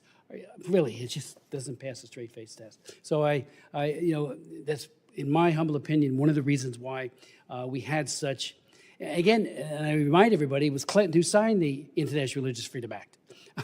And we didn't know if he was going to do it. At the very end, we did have veto-proof majorities to overcome a veto. But that said, he did sign it. I'm forever grateful for that. Ms. Jacobs. Thank you, Mr. Chairman. Ms. Onumbogu, thank you for testifying again before the committee today. As you know, President Trump, in his November 1st Truth Social post on Nigeria, threatened to deploy the U.S. military guns blazing into Nigeria to completely wipe out the Islamic terrorists there, stating that if we attack, it will be fast, vicious, and sweet. All of those are quotes. Do you believe unilateral U.S. military strikes in Nigeria would make the situation more or less safe for Nigerian citizens? I believe it will make it less safe. Can you elaborate on why? Because all the data points show us that Nigerians value diverse societies. But even as they value diverse societies, there are also experiences where overwhelmingly there are low levels of trust. Already, just from the threats that have been made, we're already seeing, especially if you go on social media, people basically forming camps and basically coming up with different conspiracy theories about what is feeding the threats that have been made by the president. So I think it's important to understand the complexities of Nigeria and understand how fragile things are in the environment, and that for years you've actually had members of the political class that have actually manipulated that public mistrust to gain power. So at this point, you hear people forming different camps and making different statements and building different conspiracy theories. I think overwhelmingly Nigerians value unity, and the conversations that are happening now are not good for Nigeria's social cohesion. Thank you. And I do want to dig a little bit more into that because it's not just the actual military strikes that would cause problems, but we've actually already seen that even just these threats and rhetoric have had immediate consequences. I've personally heard anecdotes of this happening already in Nigeria. You mentioned it in your opening statement that this was a risk. Could you expand on this and explain how inflammatory rhetoric can make tensions within communities even worse and actually lead to the very violence and targeting that this administration says it's trying to counter? So as I mentioned, because of the low levels of trust that we see in communities, all we have to do is date back to several conflicts that have occurred over time in different parts of Nigeria. And we've seen how some of them have been driven by conspiracy theories or hearsays. And in many ways, rhetoric like this could actually be detrimental because it moves us farther away from finding a real solution to the problem. All we have to do is just look at over the last few weeks since the threats were made and to just listen to all the different conversations and discussions happening. None of them have actually come out with real solutions from the side of the Nigerian government or from civil society or the international community. Everyone is all focused on what has been said. So it moves us farther from finding solutions, and especially in environments like those in the middle belt, where we've seen protracted conflicts. Time and time again, as you engage in these communities, you realize that while people live together, there are very low levels of trust. And it's extremely important that we keep that in mind, because very little things can inflame tensions that already exist in the country. Thank you.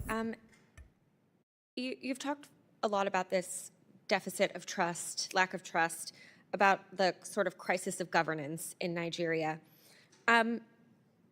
How should Nigeria fix this problem, and how should the United States work with Nigeria to address it? Like, what would you advocate as the type of diplomatic actions and U.S. investments that would make sense here? I think most importantly, for this situation, Nigeria needs to take the lead and literally summon the utmost political will in this regard. As I mentioned in my testimony, a lot of these narratives have continued because people, Nigerians are not getting the justice that they deserve. And unfortunately, it's breeding an environment where there's a sense of impunity, where those who carry out attacks, regardless of what religion they come from, they feel they can continue those attacks. And then the communities, there's a sense of grievance where at the end of the day, if they feel that the government isn't coming to their aid, they come up with their own narratives. So at the end of the day, there needs to be an acknowledgement on the part of the Nigerian government. Nigeria needs to take the lead. Nigerian leaders need to summon the political will and work with their allies and partners, such as the United States, to be able to address this violence. You know, at the end of the day, we may put out numbers there and talk about the numbers of victims, but it's important for us to put a face to these numbers. The violence has gone on for so long in Nigeria. So Nigeria needs to take the lead, work in partnership with allies such as the US, and there is a moment here, there is an opportunity here for folks to come to the table to really find a sustainable solution to this problem. Thank you. I yield back. Mr. Moore. Thank you, Mr. Chairman. Thank you very much. And Ms. Shea, appreciate you highlighting the issue of the disarmament of Fulani militants. I think that certainly would be one of these solutions. Obviously, there's not a singular one. It's a multifaceted problem that's going on here in different regions of the country, and there's a lot of complexities to it. But as we've heard, I think, a couple times here, and I do agree with, there is an opportunity here for the Nigerian government to strengthen, deepen, and broaden their relationship with the United States if they will do that in coordination and cooperation with the United States government.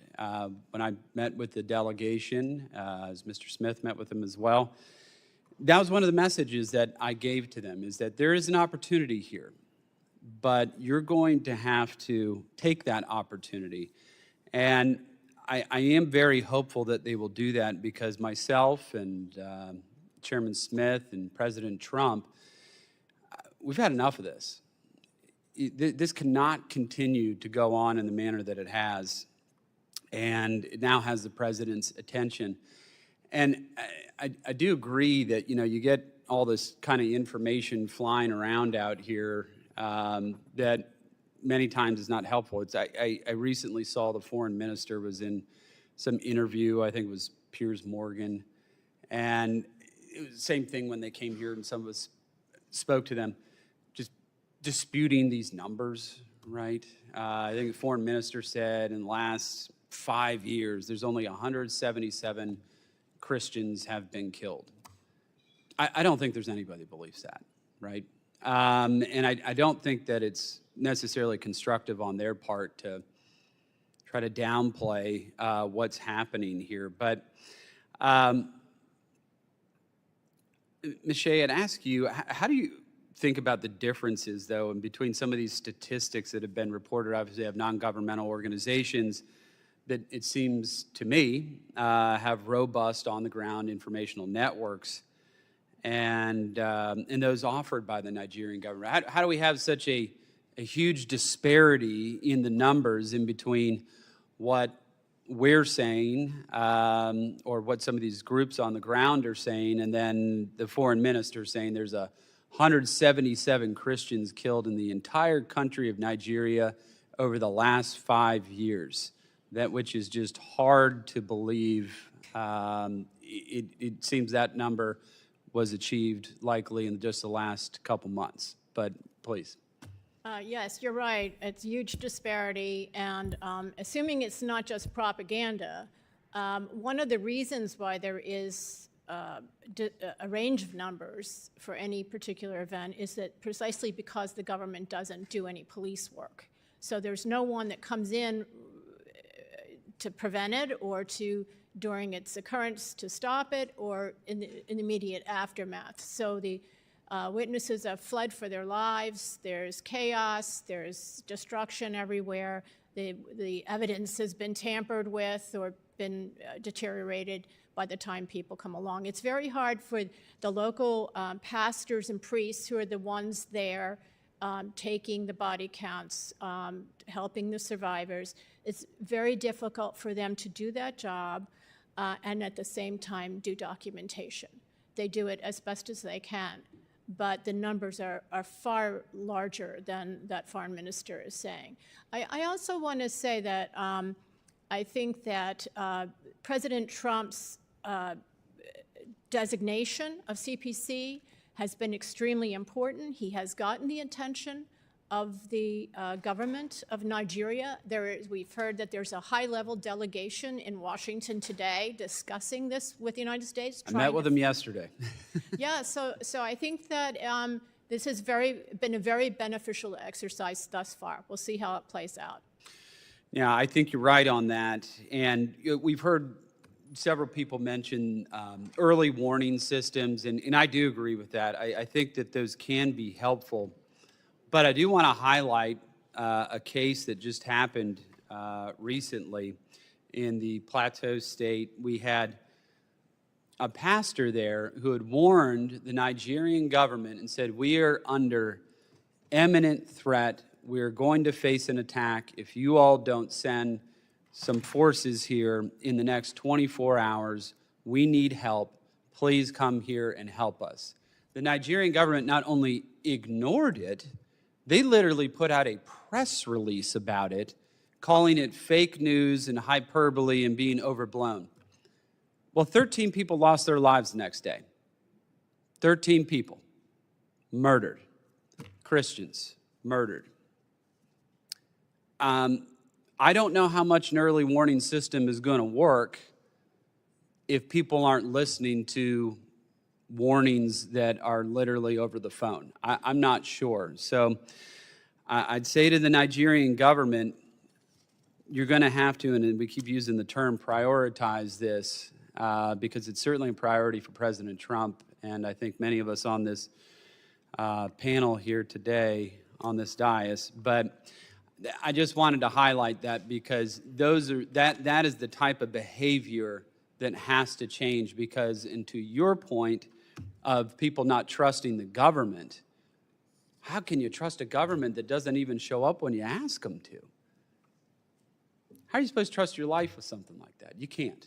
Obviously, you can't. And I think that's why it's incumbent upon the Nigerian government to work with us in coordination and cooperation to address these issues. Obviously, there's going to be some type of bifurcated approach to this. The Fulani Islamic militant issue in the middle belt of the country is distinctly different from what you face with Boko Haram and ISIS in the northeast of the country, and that's probably more of a question of kinetic military options rather than some of the other things that maybe State Department could do more in the middle belt, backed up by some of those same type of, at least military deterrence options in that part of the country. But I think it does need to be a kind of whole of government approach to this, but we have to have the Nigerian government as a willing partner in all of this, because the president is, as Chairman Smith just said, extremely serious about this.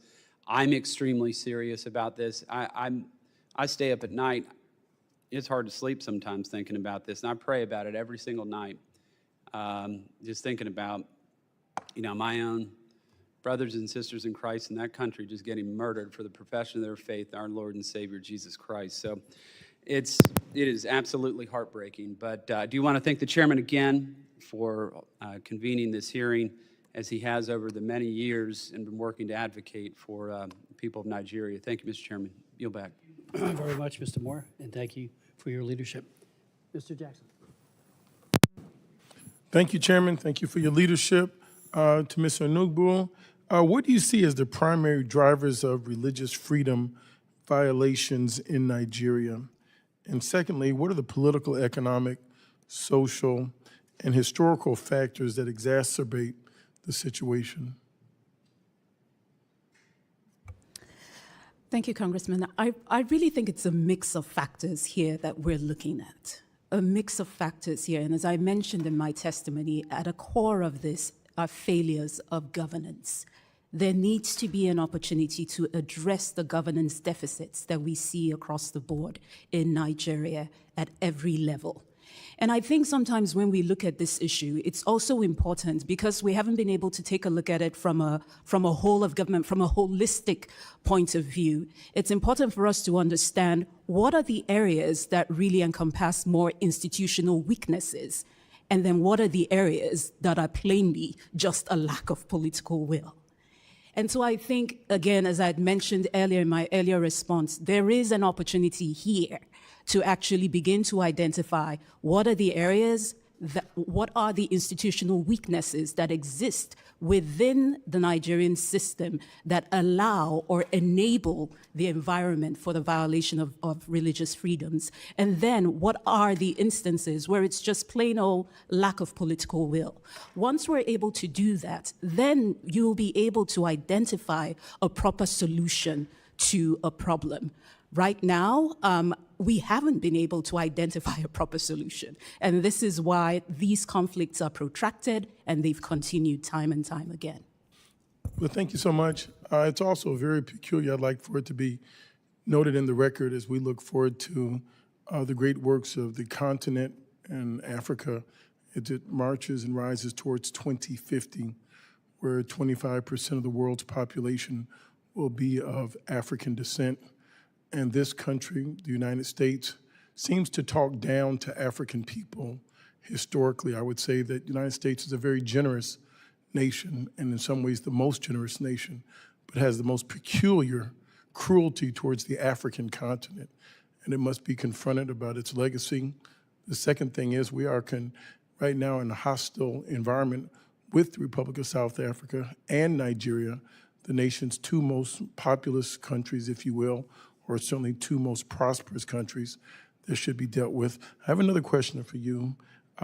Based on your experience, which types of U.S. government programs or initiatives have been past or present, have been most effective in promoting religious freedom and interfaith dialogue in Nigeria? Thank you very much for that question. And for several years, I actually worked specifically in the Middle Belt on these types of community security initiatives.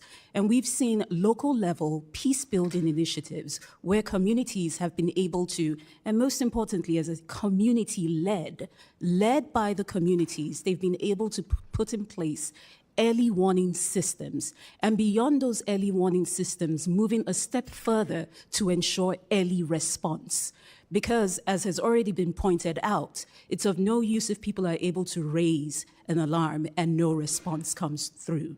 So over the years, we've seen some successful low-level peace-building programs across the Middle Belt, community-led peace-building programs. We've also seen programs that have included religious leaders from both faiths, particularly in places like Kaduna, in Adamawa, in Benue, in Plateau State. We've seen interfaith mediation councils where Muslims and Christian leaders have been able to come together to work closely with their communities. Those types of initiatives we've seen have been very successful.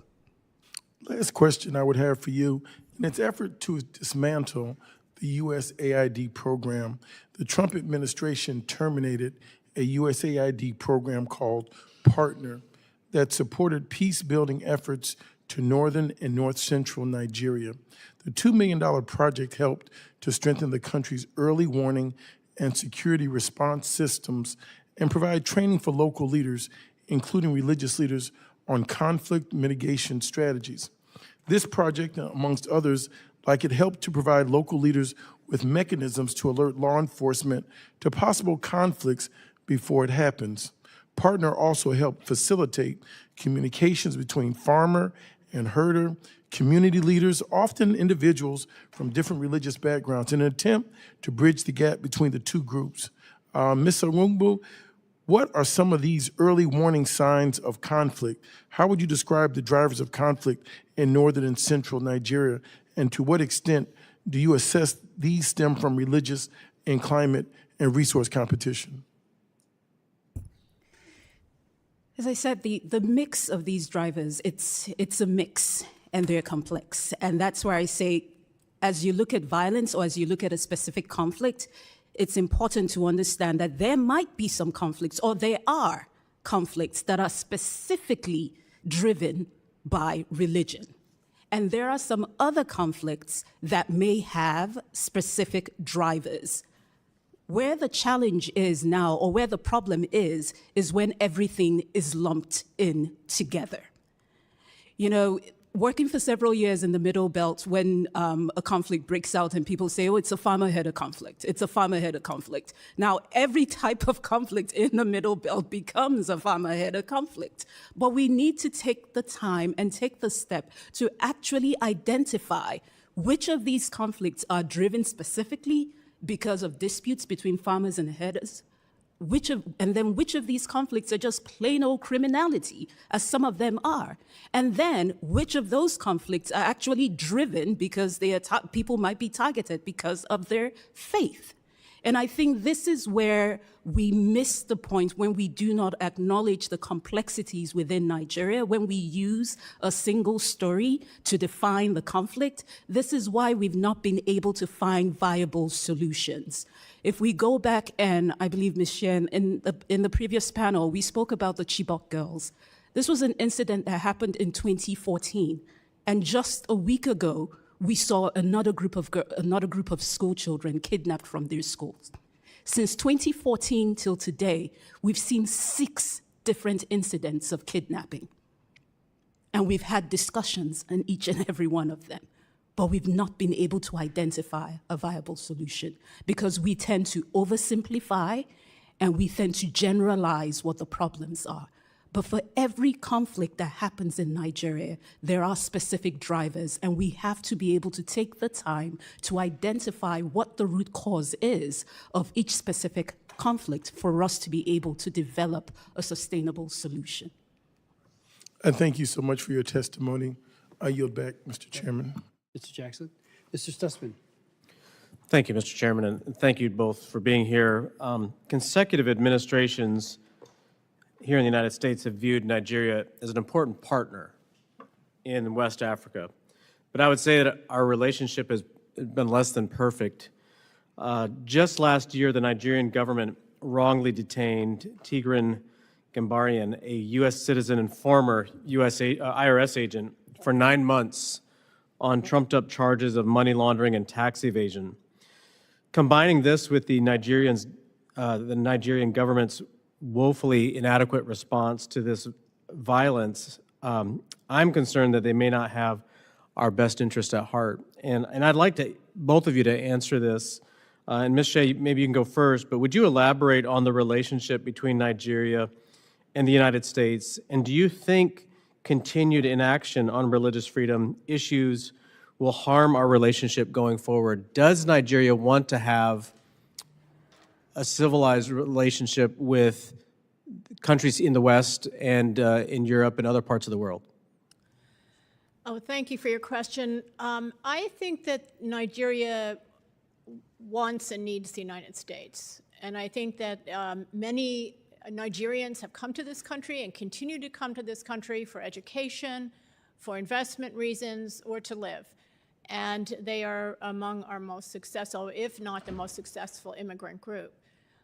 So I think that they have a lot to gain, and they know that from a relationship with the United States. I think I'm encouraged that the Nigerian government has an extremely high-level delegation over here talking to the Trump administration about how to improve relations.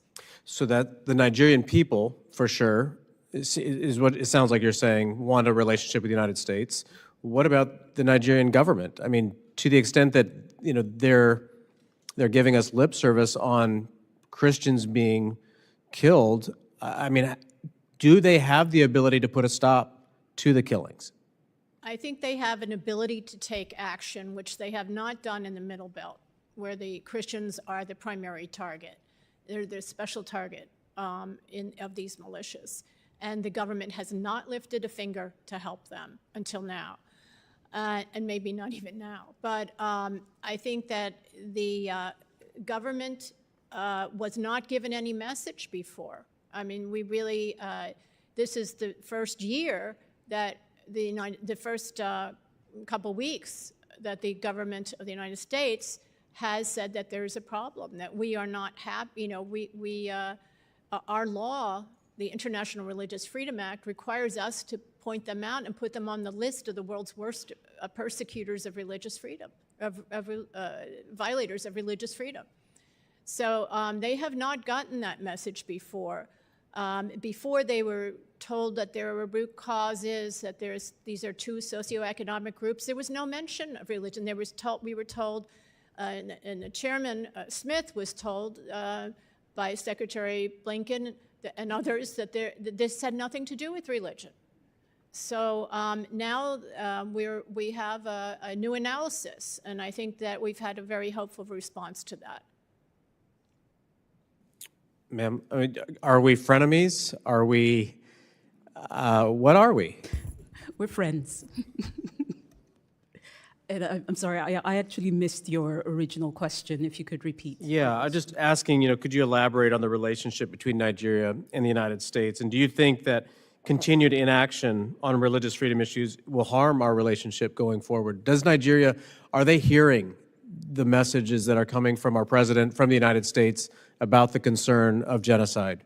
And not just, I mean, I realize there's people that are being killed that are both, Christian and non-Christian, but that this sort of violence is just cannot be tolerated. Well, if they weren't hearing it before, they're definitely hearing it now. And I think, as I've mentioned before, there is an opportunity, and an opportunity that should not be missed in the way we convey as the U.S. how we want to work with Nigeria on this issue. The framing of the engagement really matters, and I think this is where we have to be, the U.S. has to be strategic in its partnership. The partnership with Nigeria, as you rightfully mentioned, is one of our most important partnerships on the continent. As was mentioned, by 2050, the population of Nigeria will surpass the population of the United States. So this is definitely a relationship that we have to keep and build, but approach our dialogues from a place of honesty. And I think what we have going now in this relationship is that the Nigerian people, there is a wide acknowledgement by the Nigerian people that something needs to be done, and done quickly, about the levels of insecurity in the country. Do you think the Nigerian government is capable of putting a stop to the violence? And then this is where I say that with the Nigerian government actually looking at where the inefficiencies lie, or where the weaknesses are within its institutional capacity. And I think this is where, again, being able to differentiate what are institutional weaknesses and then what is just plain lack of political will. Yeah. And I think there needs to be an admittance of where the areas of weakness lie. And there are some clear areas of weaknesses. I agree, and I think they should, if they can't handle it, they should be willing to ask the international community for help. I mean, we should all be standing for life, no matter where at in the world. Thank you. I'll yield back. Thank you. As we close, I just want to make a point. The U.S. Commission on International Religious Freedom, in their report, says that Nigeria's government has continued to forcibly close camps hosting displaced Christians who fled violence by Boko Haram, despite persistent security concerns in their communities of origin. That is a deep concern, and we're appealing to the country, to the government, I should say, of Nigeria, to rectify that. I also would point out that, there's without objection, I would ask that ask unanimous consent that a op-ed that's in National Review by Maureen Ferguson and Asif Mahmood be included. The title is "Nigerian Girls Are Being Kidnapped. Islamic terrorists have inflicted a decade of religiously motivated violence on Christian women and girls." I would note parenthetically that according to Amnesty International, April 2024, that over 1,700 children have been abducted since 2014, since the Chibok girls incident, 17 cases of mass abduction. But it's interesting that this piece that was written, this op-ed, and without objection, it'll be part of the record. Maureen Ferguson was appointed to the commission by Mike Johnson, the speaker. Asif Mahmoud was appointed by Hakeem Jeffries. So there you have both sides of the aisle, both sides of the political, ideological spectrum, writing an op-ed about these girls and about this terrible sexual violence. So without objection, it is part of the record. And anything else that you'd like to say before we close? Thank you so much for your leadership, your comments today. I want to thank my colleagues, both sides of the aisle, for their very, very incisive questions. And we have much to do. The hearing is adjourned.